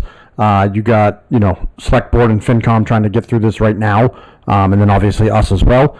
I do think, town meeting is going to be a huge one for the future of Norton, and just in regards of exactly how it's all going to shake down. I know Zach got called an alarmist the other night at FinCom for kind of telling it like it is, and unfortunately, I totally agree with him. I think we're going to have some serious questions to go through here. We have a town manager coming in who's trying to do, and clean up, just like we have kind of cleaned up a little bit. But again, I think we're going to have a pretty contentious few weeks, if you will, leading up to town meeting. And like I said, I would urge everybody to get there because, like Dan said, echoing his words, it is our budget. Sure, we're the one who put it forward, but we're not the ones who actually vote on it. We just send a recommendation in, and then the town residents who want to participate, get to go and put their final stamp on it. So I would definitely urge everybody to pay attention over the next few weeks. FinCom, all the meetings are online. You can watch it right from your home, and really kind of dig into exactly what is happening with town finances. Laura, anything? I have nothing. We have sat through, at least I personally now have sat through several of these budget meetings more as a citizen versus a school committee member. We have seen the effects of the cuts over the past several years. This is by far the lowest budget request we have had in recent years. And it can be easily discouraging, the fact that even though we have cut it down significantly, it's still going to be a bugaboo and an issue. And with the, impending cuts that can happen, we're starting to run out of options here of what can be cut, and, have received, multiple years of outrage and upset and disappointment. And unfortunately, I'm, trying to put on some rosy glasses and hope that maybe it'll be better, but I don't know. Yeah, just from a standpoint of quick numbers, if, 4.4, obviously we get it, there's your increase, 1.6 million. If off of that, if we only get, say, a 2% budget, that means about $900,000 has got to be found over the 5 schools in central office. I just, again, wrote these down, so it's probably not the perfect thing, but, a 2.5% budget, that means $713,000 out of that 1.6 million has to be found. So it's definitely, you're not talking, $30, $40, $50,000. You're talking huge numbers here in regards to, the schools. And again, I think a huge thing to the FinCom for last year by giving us the money from stabilization We got $500,000 last year from stabilization. We didn't come back in the fall for fall town meeting asking for any additional money besides a huge middle school roof, but that's a little different. However, with the 500,000, I think sometimes it kind of gets lost in translation a little bit, because come September 1st, if you will, we need to have our, books ready to go, our teachers there and ready to roll, where, other departments can come back in October and get additional money. Us getting additional money in fall really is hard. So again, I would urge the residents of Norton to kind of pay attention here that, hypothetically, the schools might get 3% and police and fire might only get 2.2 or 2 or 1 or whatever it may be. But hopefully, come fall, we don't come back. We're at 3. They can come back and use some free cash and do it that way as well. So that is the one huge disadvantage that schools have, compared to police and fire. They can supplement their budget, via free cash. Now, again, we all know the free cash story. But again, I would just kind of, urge people to pay attention. That's all. Well, I think that's the thing too. I mean, we're not looking to hire staff after fall town meeting. Like, we're looking to pay bills at fall town meeting, not, the staff available at fall town meeting is, unfortunately, they should have already been filled. So that's a great point, Nick. And again, it's, this is the budgetary ride. I mean, some people don't understand the budget, and we've tried to make it as kind of user-friendly as possible. And I think, to Laura's point about the public outrage, now's the time to be publicly outraged, because we're not even there yet. Look at the finances, look at the back and forth. Unfortunately, after the budget is set, you can be outraged, but you're too late at that point. So get involved in the process early, understand what the numbers are. And that's kind of the reality of where it is. So now it starts the time where everybody needs to pay attention, because it is budget season, not after anything happens at the meeting. And after the meeting, we have another meeting and we say, all right, well, look at our numbers and this is what we have to adjust. So with that, I will entertain. I just have one more pick. So just one more little piggyback too. If you look at the budget prioritization slide, the second one that came out with the red, what we would like to have to help and what we do need, because we did set it on needs based. I'm just going to put out there that the needs based that we're asking for is probably less than $100,000 over what our current level services is. So it's not a drop in the bucket in comparison to what we're asking for. So just, the flat out, well, just don't put those two things in, isn't going to move that needle much anywhere. And then the last piece too is if, as everyone was talking, I was looking through these DART districts and just figuring out where we fell. So that will hopefully go up for everyone else to see. We used 11 total districts that are DART. So what that means is that they are comparison districts. The state looks at their enrollment, their staffing, their needs, all of that, and their general demographics, and they say, okay, these are the most comparable districts to you. So looking at that, of the 11, we fall right in the middle, around 5 in terms of our spending. And then when you look at the individual breakdowns of administration, instruction, people services, etc., we really were relatively conservative in most of those areas, falling within the middle. So we fiscally are doing what we are supposed to be doing. So I just thought that was worth noting when everything starts to come to a head.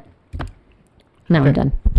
And I think it's also hugely important to announce the fact of we did 3 different contract. Well, technically we also re-up Gen. But we did with our major unions, our NTA, our custodial, and our admin assistants. I thought it turned off. Cutting you off at this point. Sorry about. But no, doing those things too, and then only asking for a $1.6 million increase isn't that crazy when you're talking about over 300 people in NTA, 20 with Wade's crew, and some admin assistants as well. So, with those negotiations, being a key factor here, what me and Justine were trying to really do, I think, with Brian and Jen and Christine as well, was with those steps of trying to get it so we have a little bit clearer of a picture of what our increases are going to look like year after year after year. And again, there is obviously a little cost up front. However, this should really start to kind of give us a little bit better of a picture moving forward. This contract, and I've tried to say this a few times at these negotiations. The contract was a win for everybody. The wins for us aren't going to come until 3, 4, 5, 6 years down the road.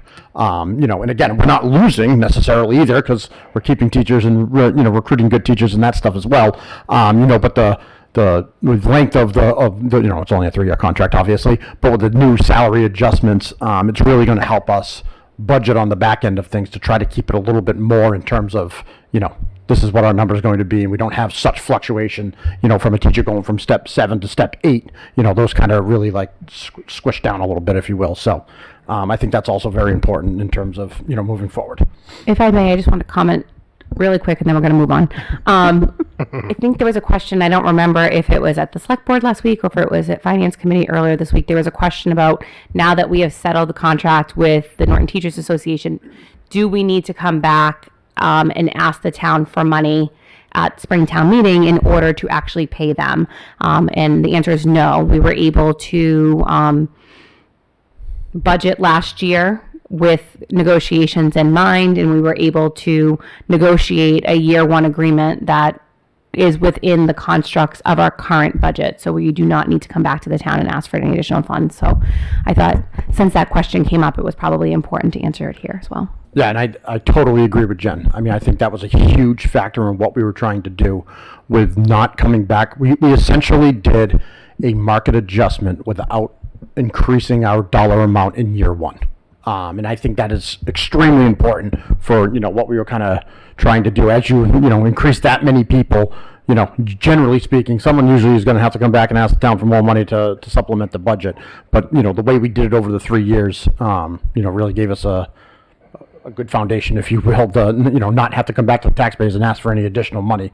And, now we have hopefully a contract soon here so we can get it signed and ratified. But, I think that was definitely a great point, Jen. We're hopeful to have it on the agenda for March 18th. Love that. Okay.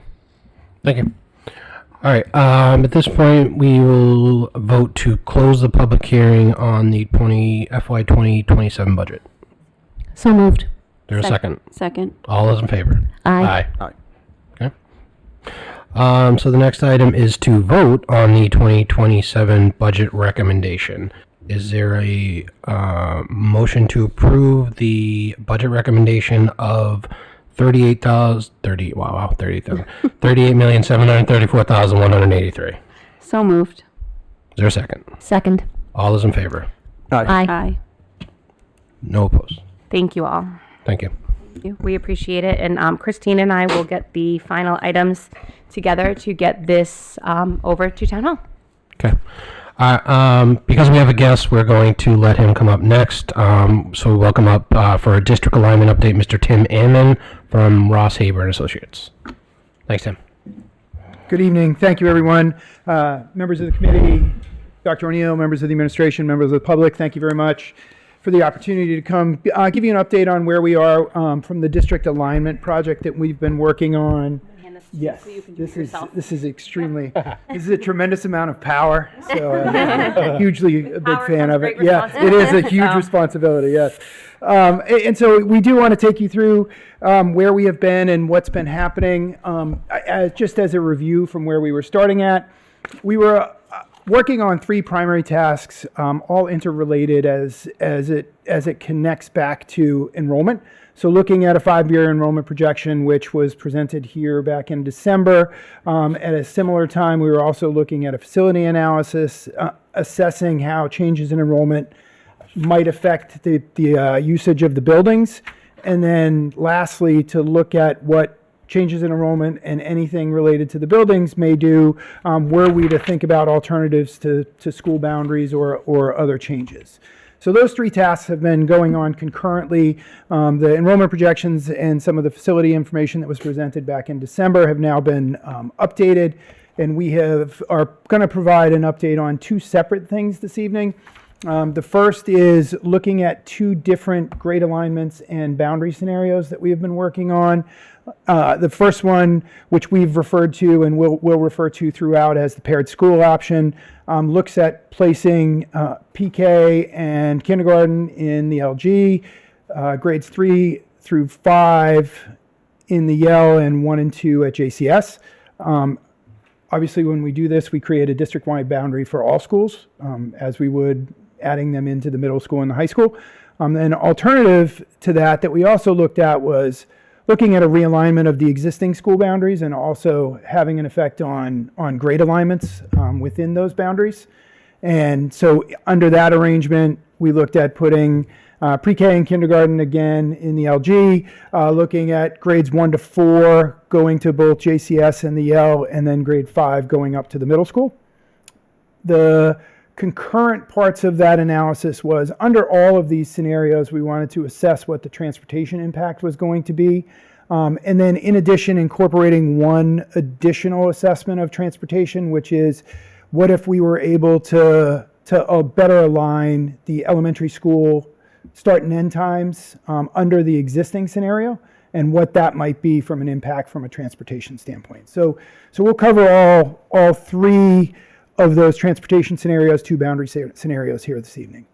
When we look at this paired school option, again, this is where what we have is we kindergarten and PK going to LG, and then JCS having 1 and 2, and the L having 3 through 5.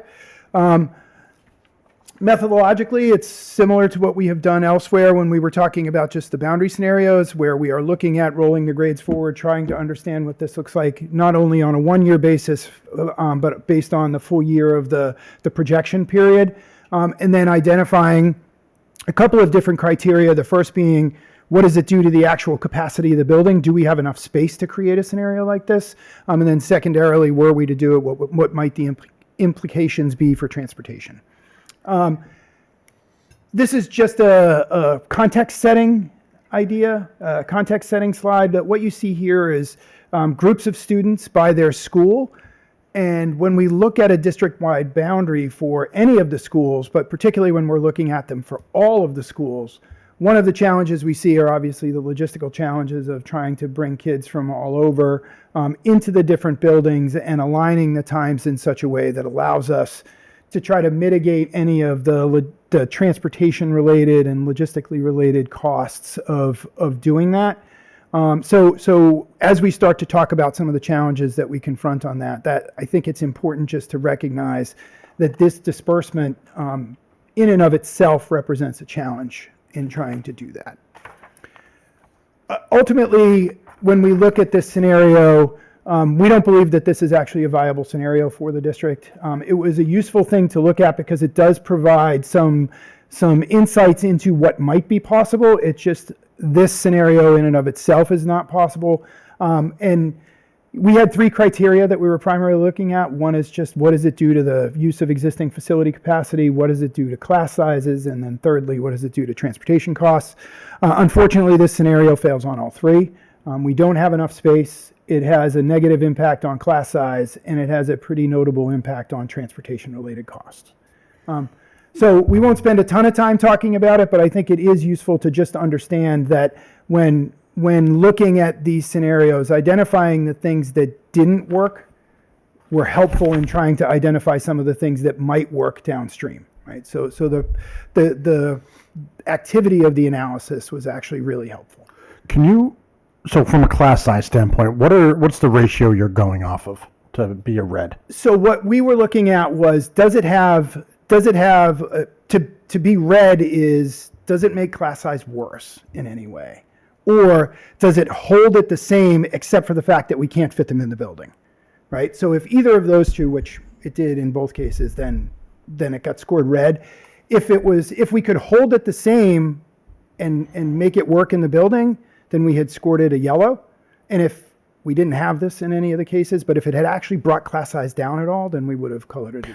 So I can give you a little bit more specific about what kind of numbers we were looking at too. So for like kindergarten and first grade, ideally 18 to 20 students in those classrooms, especially because we don't have, it's literally one student with 5 and 6 year olds, one teacher with 5 and 6 year olds.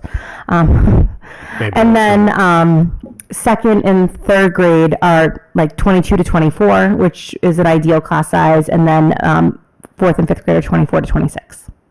So, like, kind of piggybacking. So, if, for example, if we have 10 kindergarten classes now and the building can only host 8, that would be a red flag. Okay. Yeah, it's a fail.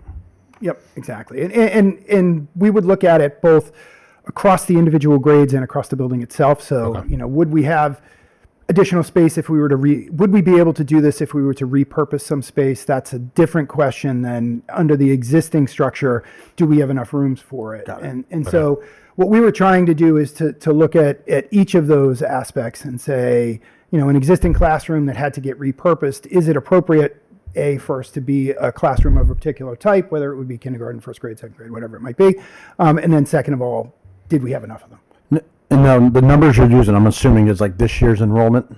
So we take this year's enrollment to start, but we roll them forward based on the 26, 27 projections, Okay.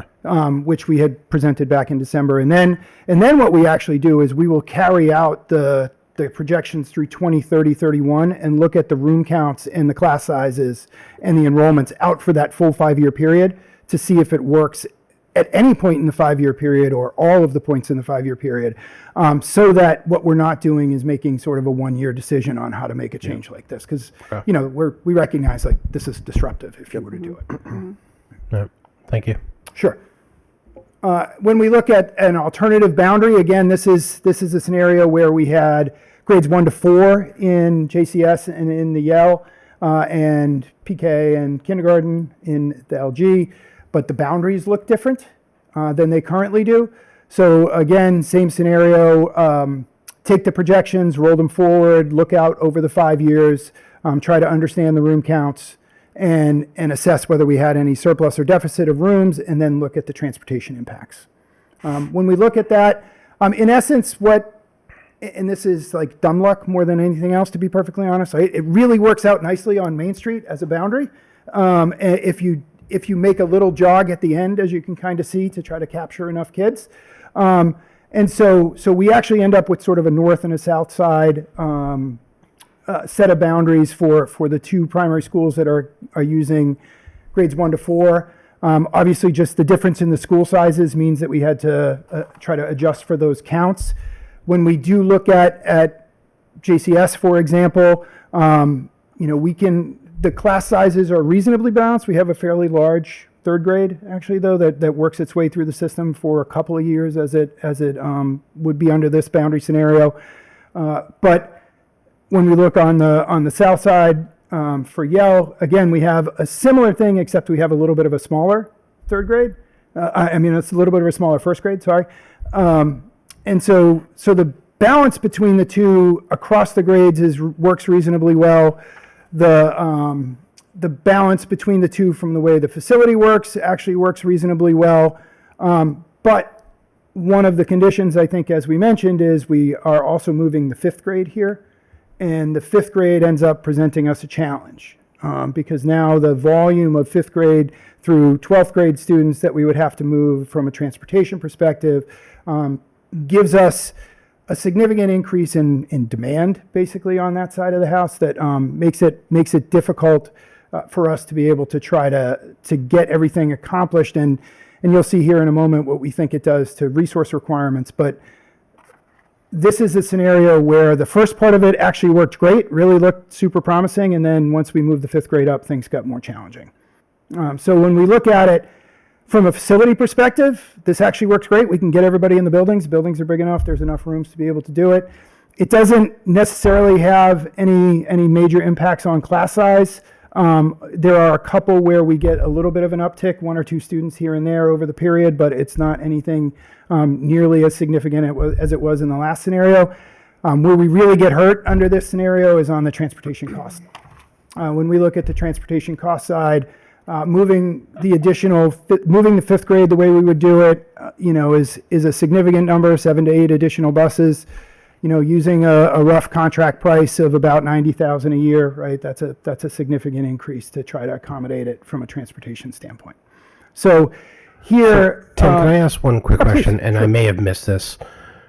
With these 2 scenarios, what kind of schedule are we looking at, like with the schools? Like obviously the high school and the middle school different start, but what does it look like for start times? Like, because I'm thinking like a tiered bus system. Like I understand 7 or 8 buses is it's a lot, but is it something that we consider for like a tiered bus system? Like like a JCS in the high school will share a tier, that type of thing? Like, how does that kind of factor into this? So the way we have built these scenarios is to look at schools of similar type together. So this idea of trying to bring elementary schools together on the same tier, because one of the things that we would have to acknowledge is looking at how do we get kids from the same area within a boundary going to roughly the same place at the same time with enough time to with enough time to have to go back out, right? So ultimately what we tried to create here is a two-tier system that would be able to do that.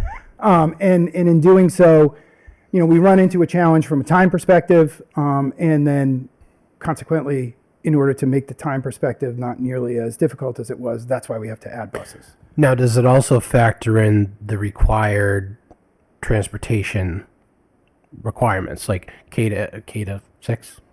Yeah. So it counts all that too. Okay. Right.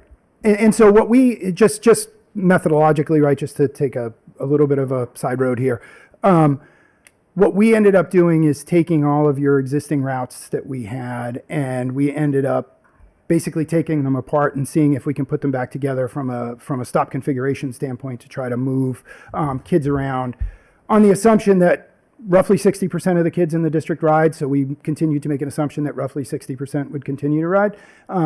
We know they're going to be different everywhere, every year and all that kind of stuff, but it's the best assumption that we can make. Yeah. And then so in doing that, how can we best align the transportation to try to be able to support the things that we were trying to accomplish, which was looking at the alternative boundary, looking at harmonization of bell times, and then looking at any alternative configuration for a boundary. Because I think the other thing that sticks out with that 60% is we're not going to be fully utilizing the capacity on those buses. Like, there'll be some rather empty buses, I would say, because if we have 16 currently and we're adding 8, so you have 24 buses, Right. They're not going to be. You'd utilizing have capacity. relatively low use buses in order to be able to get them back out and turn missions around, right? And you'd have some actually, you'd have some very full buses in the first tier because we've got all of this. Where the But the majority second of riders tier, are. and once you buy them for the day, you buy them for the day, right? So the second tier, you'd end up with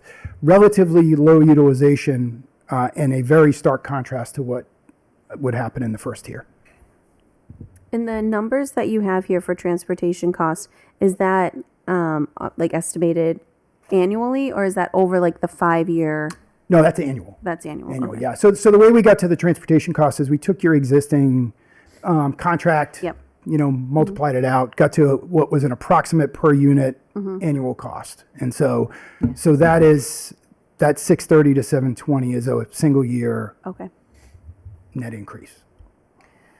And then I noticed for facility capacity, you spoke on in the evaluation the elementary schools, but how about capacity for the middle school with the 5th grade moving into the middle school? Was that? Yeah, there is capacity, but it gets significantly tighter than Okay. it is. Yeah. So would that still be a green on that if that was Yeah, included? I mean, because at least from our perspective,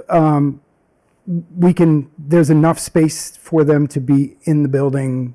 There's enough capacity for it there. So they would sit next to Norse as being slightly more challenged. Is that Yeah, what you're exactly. saying? Okay. Right. Yeah. Thank If we were to, if there was to be a spectrum across that, right, the two primary 1 to 4s would be a little bit easier. Norse in the middle school would be a little bit tighter, and then the high school would be okay. Thank you. And then just from this chart here, this would mean LG would have pre-K and K, and then Yale and JCS would be de facto 1 through 4, middle school 5 through 8.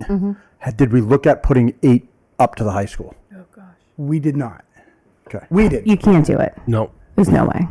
Oh, and the reason I say that is because the high school is kind of bursting at the seams as it is. When you think about the number of classrooms that are utilized on a daily basis, when that project was done, we really didn't look ahead to providing specialized classroom space, looking at needs of students 12 years down the road. All right, and then follow-up question would be explaining this to the public, if you will. And again, I'll go back here, but when we were in school, LG shut for 1 year, I think. And I knew Peter would have it. Yep, thank you. Yes. Field O'Brien of 1993. So in 1993, all the LG kids came to the JCS. LG was closed for, I think, the year or a few months or whatever it was. We had over Day weekend, I think. What's I think that? it was through Columbus Day weekend. Okay, so It was pretty quick, yeah. So at that point, we had over 1,000 kids in that school. Now, granted, I know it was a different time. We probably had 35 kids in the class, and no one blinked an eye. However, like, how do you? I mean, I guess this is one of the challenges that we always have, school committee wise, is our enrollment's dropping, but our budget continues to go up. So I guess, like, from a standpoint of how do you kind of explain that school used to be able to hold 1,000 and now can only hold, I'm just making up the number, 500. Well, let's not say it successfully held 1,000 students. Yeah. Well, I yeah. mean, I mean, we all can't lived. imagine that was of a great learning environment. Yeah, there's an interesting way to think about this. So one of the things we talk about all the time is the incredibly shrinking school. And what we have seen over the last 20 years is, as a consequence of some of the mandates and the requirements, classrooms before that you may have put 30 kids in before, you can't do that anymore. And so you lose 10% of the capacity for that. We might lose 10% of the capacity because of the way that we're doing special needs services now. And we just talked about in the budget session about how we brought a lot of special needs services back in-house.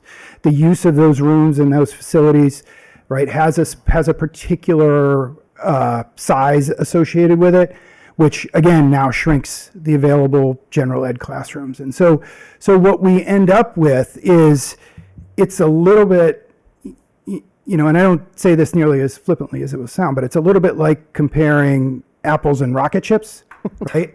They're just not the same in the way that we're programming the space, what we're doing with it, the educational programs that are being provided. It's just a very different environment than it was, even 20 years ago. Rocket chips. I like it. That might be my new favorite. Yep. I like rocket chips. And so the last option, I think, that we looked at, as we mentioned a little bit earlier, is just this harmonization of elementary bell times. So this is the idea of how do we get those elementary schools under your current configuration to be brought together where they're a little closer, or actually in a lot closer potentially. And so again, what we're looking at it just again, distribution of current students. It's important to keep this in mind that this is the area that we're trying to service through all of the transportation components. This is what you see on the table here is the summary of what's happening from the transportation perspective right now under the existing bell time structure, right? So what we can see, and part of the reason, just as a note, the reason that there's nothing included in the line for the Yale is because the Yale and the middle school ride together, right? So we've got shared routes there, so everything shows up under the middle school line. What we see, obviously, is the most densely composed routes. They don't vary tremendously from sort of an average around the individual elementary schools or the middle or the high school. But what we do see here is a key component, and it's like the transportation nerds that get this and do a lot of work on it, right? Is that 7-minute difference in length of day, the 9-minute difference in length of day, is a material factor from a transportation standpoint, right? One of the things that we can see is in the morning, the shape of your transportation system is different than the shape of the transportation system in the afternoon, and that is driven solely by that 9 minutes, right? And so what we are trying to accomplish here from a transportation standpoint when assessing what the option might be is what are we trying to create? And I think what we were trying to create here was a 2-tier system that would accommodate the arrangement that's identified. What we know based on the current split grade alignments is that from a K-5 perspective, we would have to have a slight offset in order to be able to accommodate 4th and 5th grade at the Yale. So what we really have is kind of a 2-tier system with an A and a B structure. And the times down the bottom are the times that we were working with, that we were proposing. It pulls some of the times forward, but from a necessity perspective, We need about an hour and 10 minutes between the bells to be able to make this work. And in order to do that, what we end up with is some additional time, again, in order to be able to do the first drop-offs for JCS and for the LG, and then get out to drop the 4th and 5th graders off at the Yale. But we think we can do that with that hour and 10 minutes. And in doing so, the things that we're trying to account for there are the conditions in the morning are different than the conditions in the afternoon. The conditions in the morning are frankly a little bit easier because we can kind of roll through and get there when we get there. The problem with the afternoon is we've got to be there when the bell rings. So constraints in the afternoon are ultimately what are driving the requirements from the transportation standpoint. And when we do that, obviously you're working with existing class sizes. We're working with the existing facility. There is a little bit of an impact in transportation. Some of this is just the variability of not knowing who's going to be in this thing in 5 years, right? So from the perspective of the way we see it, we think it probably would require 1 to 2 buses over time. Again, at that level, that's $90,000 to $180,000 based on the cost. So from a recommendations perspective, what we are recommending is the maintenance of the existing grade alignments and school assignments, the consideration of this 2-tier structure that provides a sufficient amount of time during the morning and afternoon tiers to be able to accommodate it, which we've identified as an hour and 10 minutes. Just being aware of and controlling for that unequal length of day. And then as part of that second tier component of it, ensuring that we have enough time to allow the transportation folks to get from building to building to support, K to 3 and then 4 to 5. So with that, we'll take whatever other questions exist. I'm just curious if preschool, like where they fall as far as the time busing goes. I know it's just mini buses, but are those? So they would probably still be a half an hour off of the new JCS time. Yep. But that would be something that we could look at in and of itself, only because we wouldn't be using the large buses. They'd be transported separately. Okay. System, right? So, did we look at, and again, just the answer could simply be no. If we were to renovate, I mean, half the problem here, I think, is JCS is set up for the 70s with you walk in, you walk in the door and it's 2 classrooms in one type idea with a weird partition wall. Like, was there anything considered in terms of a renovation of JCS / possibly? I mean, there's a lot of land over there in terms of adding on or anything like that from your company. We didn't do that. No. Okay. Because I think that would be another quote unquote maybe step that we look at. Obviously, that would include some type of debt exclusion again. But we did do it with the high. Yeah. A big one. Yeah, we did do it with the high school. Yeah, one at a time. Yeah. What's that? One at a time. Yeah, I'm just thinking out loud because your savings by hypothetically, I'm not, this is going to blow up here, but by if you closed LG in the event that you'd be building on to the JCS and renovating JCS, now you're under one roof. Now you have all the expenses of doing the roof and the cleanup and everything else that you have to do with a town building.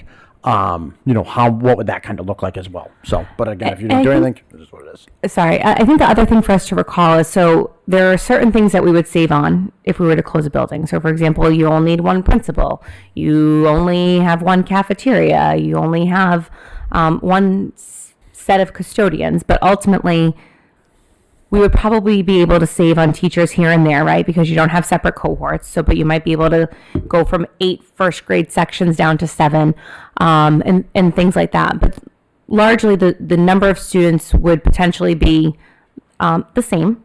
And we would be, I don't think we could do everybody and preschool at LGN. I think preschool would need to move out if you wanted to close LG and have them move over to the JCS side. The other thing we need to remember too is that if we were to close a school, regardless of which one it was, any MSBA projects that have been completed in that building, they would no longer be eligible for reimbursement and we would need to pay back. So like, for example, we did the windows and doors project. I don't know off the top of my head what the percentage reimbursement was because I wasn't as involved. 57. 56 cents. Okay. We would have to pay that back because it would no longer be operating as a school.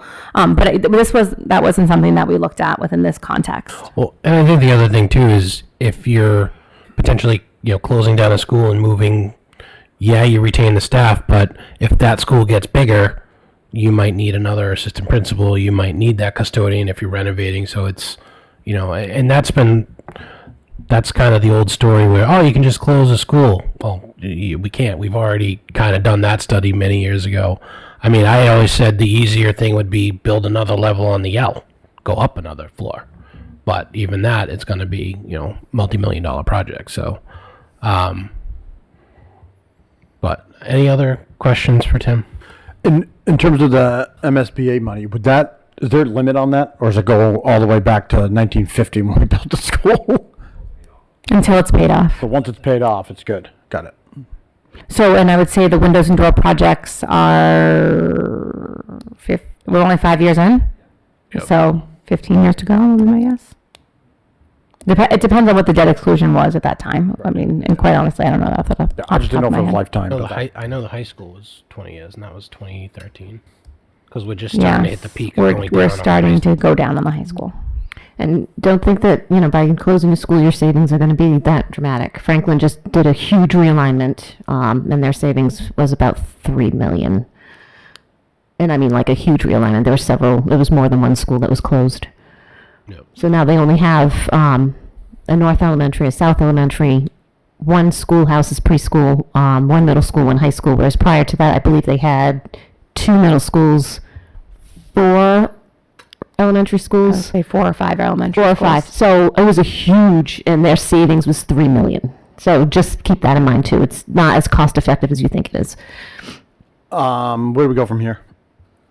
So, I mean, ultimately, I think that we need to have further conversations about the options. I think, Tim did a great job in basically saying, like, there are certain things that are just not feasible for us. And it's interesting. And I think the other thing that I have questions about is looking at this with our transportation company. And we also... like if you moved it up 10 minutes in the morning, so instead of 7:40, it's now 7:30, and then the hour and 10 minutes is like safe between, like, could we do it in an hour and 5? Like just little things like that here and there, only because I would love to get the Yell before 9 a.m. Excuse me. And then I think we need to have some conversations with the broader community, like getting out and getting people's thoughts and their concerns, like talking to staff about it and all of those things too. Well, and I think, obviously I'm stuck on transportation. It's like I'm at work all day.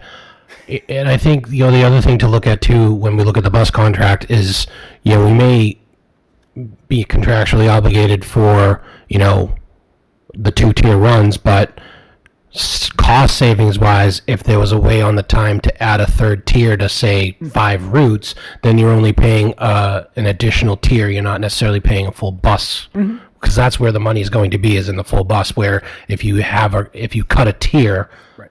then you're only paying Correct. the tier rate, which is dramatically less. So, but I just don't know. I'd have to see you'd have to kind of see which buses are which to kind of make that determination. So, Okay. any other questions? Okay. Thank you for all your work on this. This is a great presentation. Thank you so much. Thank you. And thank you for coming all the way up here too. We appreciate it. I hope we're not your only stop on your New England tour. Thank you. Thank you. All right. Next we have capital projects updates with Mr. Lazat. Come on down.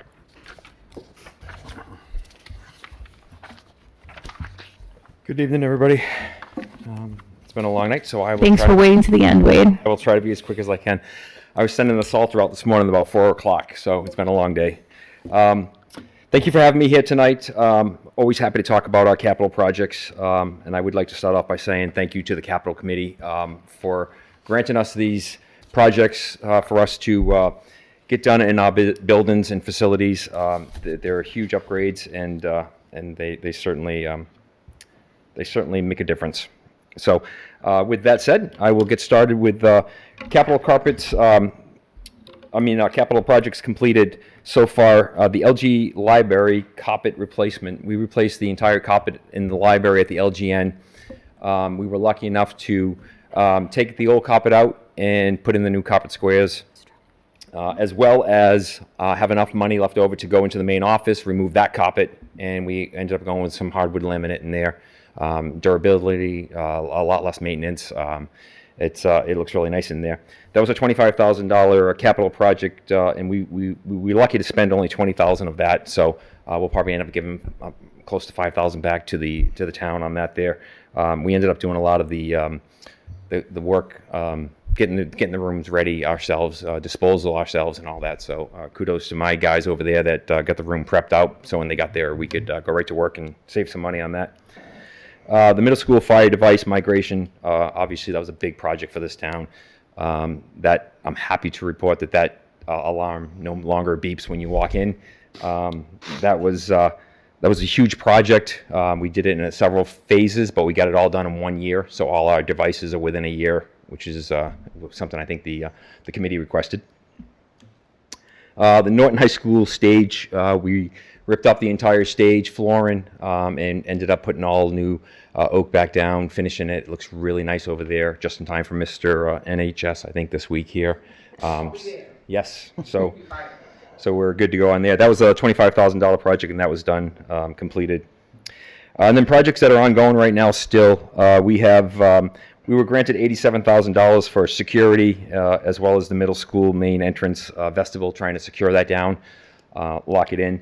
I'm probably about 85% done with this project. We had to wait on the bank teller window inside the vestibule because of the migration and all the fire panel work that we did. I wanted to make sure that we had enough room to actually squeeze it in there, but now that the fire panel's done, we got to dive into that wall and make sure that we got enough space in there to get that window in there. And the hopes would be to have people ring the bell, come in the first door, and not actually enter the building, but actually drop off whatever they need to drop off to the main office there. So we got a few dollars left there, so that'll take care of the window.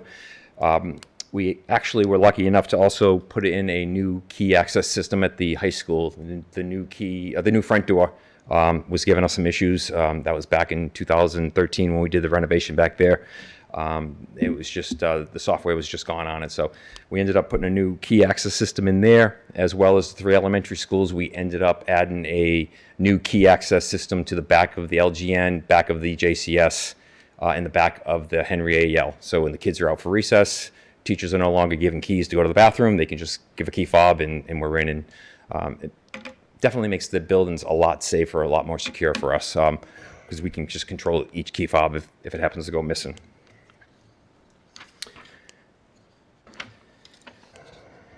And then we have $50,000 left to pave the middle school Tricentennial Park access road out, the second egress out over there. That's going to be a collaboration project with the DPW. We will meet with the DPW director and sit down and see what we can do with that. Obviously, $50,000 is not enough money to get that work done, but hopefully we can get in some kind of collaboration with them and maybe Parks and Rec as well to get that done. And then the ARPA funds, I just wanted to kind of update the committee on where we're at with sewer tie-ins. When we came here, the LGN was failing really bad. We were lucky to tie that in with the Wheaton College project. So the LGN is 100% complete. That is tied in. And it's a gravity-fed system. It's fantastic. There's no worries to it. And then we tied in, if anybody remembers, we did the high school project. We tied in the Yale. We brought stuff back and forth, and then we brought it out to the road, and then we brought it to the middle school. It was just a whole lot of traveling. It went under the new turf fields. We were really worried about issues there. So this past summer with some ARPA funds, we were able to connect the Yale directly to its own connection by the Cumberland Farms on 123. And then disconnect the high school carrying pipe over to the Yale, so nothing goes under the fields anymore. decommissioned those pipes, and we went right out to the 123 with the high school connection. So the high school has its own connection, the Yale School has its own connection, and the LGN has their own connections. Right now, the sewer goes up to Speedway, and I think and I hope that there's some talk into expanding that down to at least the middle school, so eventually we could tie the middle school in. And then the JCS is still on a 1978 septic system. It's a great system. It's been working very well, and we have no issues with that. So, but eventually it would be nice to have all our schools tied into our sewer system. 2 questions, Wade. Sure. Is the wastewater treatment behind the middle school, that's no longer being used? Is that something is it being used? Or? It is being used. So Okay. we went to DEP and we requested a Title V permit. So we're no longer treating the waste, but it's just flowing out right now. So when it was bringing the 3 schools, it was such a volume that we had to treat it. We applied for the Title V because it's under, I think it's 500 gallons, I'm not sure, but it's under that threshold. So we no longer have to treat it. It flows through the system and then just runs off. But that does have to be taken. We have a 3-year, I believe we have a 3-year permit on that. So we do have to do something with that sooner than later. So the second question, and maybe this is a can of worms, but when you do you and your staff look to do, do we always have to bring in somebody to do, if we like laying carpet squares, is that something you and you guys can do, or do we still have to bring in, just kind of take us through that process? Is that something you could do with your guys, you could lay that carpet, or we got to get a carpet company? So as you know, or is that kind of out of scope for we're you running guys? with a limited, we're running with a limited staff. What we did this time is we did go to the carpet squares, and we can replace certain sections, high traffic areas. We do have some attic stock left over from this project here. So moving forward, my guys we can maintain it, and it should last a lot longer. But to actually come in and lay a floor, I mean, it's craftsmanship to see those guys do it that do it. I just wasn't sure, when we look at projects like that, if we can kind of do something internally with the labor or something like that. My guys are really busy doing what they were hired Daily to work. do. Okay. Yeah. All right. Anything else for Wade? Did you have anything else for us? Is that it? No, that's it for me. I want to thank the committee for just supporting us, because these are capital projects that really go a long way, and they do help everybody out. Not to put you on the spot, but what are we looking at for future projects? Do you have kind of an ongoing list? Do you have that with you, or? I do. I think the town manager requested a 10-year capital request from us this year here, so we've been working on that. Christina has a copy of that. I think for me, there's a lot of different conversations going on right now, but our equipment on our grounds is really getting old. It should be in a rotation. I should be cycling it out, and we just don't have that luxury right now. The middle school fence around the middle school area, that's The old wood 1998. fence? It's all starting to go on it, so stuff like that. We do need to clean up the tennis courts over there, whether it turns into pickleball, and whatever is left over, we're gonna have to clean that up. The wastewater treatment plant is going to be an issue. There's always capital projects to do, but for the most part, I'm incredibly proud of our buildings. I think they're warm, they're safe, they're secure, and hopefully they're inviting for our students. I think just a public shout out to you and your guys as well for the monster blizzard we had. Just absolutely crazy amount of snow, and to be able to do it with the staff you have is pretty impressive. I mean, I think from a school standpoint, we probably could have opened on Wednesday. It looked like we were almost pretty much ready to go. But obviously with the town and everything else that's going on, trying to get buses down and whatnot. But no, that was crazy amount, and shout out to your guys, because I'm sure, just like our DPW guys were working, 24, 36 hours straight and whatnot to try to get life moving again. It was quite a storm. I mean, it certainly hit us by surprise. We have 3 pickup trucks and a dump truck that pretty much take care of all 5 of our buildings. On that Monday, that storm, I had 12 guys in trying to keep up with the storm. 12 out of 18. I mean, that's a pretty impressive number. Some guys as far as Middleborough drove all the way here in that storm to be here to make sure that we didn't lose the buildings, because we didn't want to lose the fire lanes, and we were moving. It was a lot of work, and I myself would like to publicly thank my guys, because they've really stepped up and went way above and beyond to take care of this. And we really don't have the equipment to move that kind of snow. And they did a tremendous job, and thank you to Justin and the DPW office, DPW department as well, because they were gracious enough to come out and give us a bucket for the day and help us move some of the larger piles, 'cause we just don't have that equipment. Yeah, thank you so much for all that you do all the time and your staff and everything. I mean, it definitely doesn't go unrecognized or unnoticed. So thank you. Thank you very much. It's my pleasure. Okay. Thanks, Wade. Appreciate it. Okay, anything else? Do we have any other business not reasonably anticipated? No. I have 2 items. Number one, I wanted to share that I attended the ribbon cutting ceremony this afternoon for the new Reed's building at 399 Old Colony Road. They have a beautiful, beautiful new building. It was so wonderful to see the classroom spaces and how well they're set up for the students there, and to see some of the staff that was at JCS for so many years. So that was really great. Congratulations to all of them. I forgot that they only bought the building in June of 25, and then to be in there at the beginning of January of 26, and to see how much work was actually done was really, really incredible. So grateful to them and their partnership, and congratulations on their new beautiful space. Next Wednesday, I believe, at 6 o'clock, I will be hosting a community forum on the Norton Middle School roof. So I will be sharing that out with our community. I'm also going to ask Town Hall to post the link on their socials, as same with the Senior and Community Center. So hopefully we can get some people there. And I will also be attending all of the parent board meetings at each of the 5 schools during the month of March as well. So I think I'm going to JCS next week. I think the middle school's tomorrow night. So hopefully that will get some people, more informed about the middle school roof project, because that will need 2 yes votes, one at the ballot on April 11th and one at town meeting on May 18th. And then finally, Leah mentioned it earlier tonight, but Norton High School is putting on Freaky Friday this weekend. There is a 7 o'clock performance on Friday and Saturday, and then a 2 o'clock performance on Sunday. So I hope people will come out and see the kids. That's it. Anything from members? No. All right. Entertain a motion to adjourn. So moved. Second? Second. All those in favor? Aye. Aye. Thank you. Have a great night.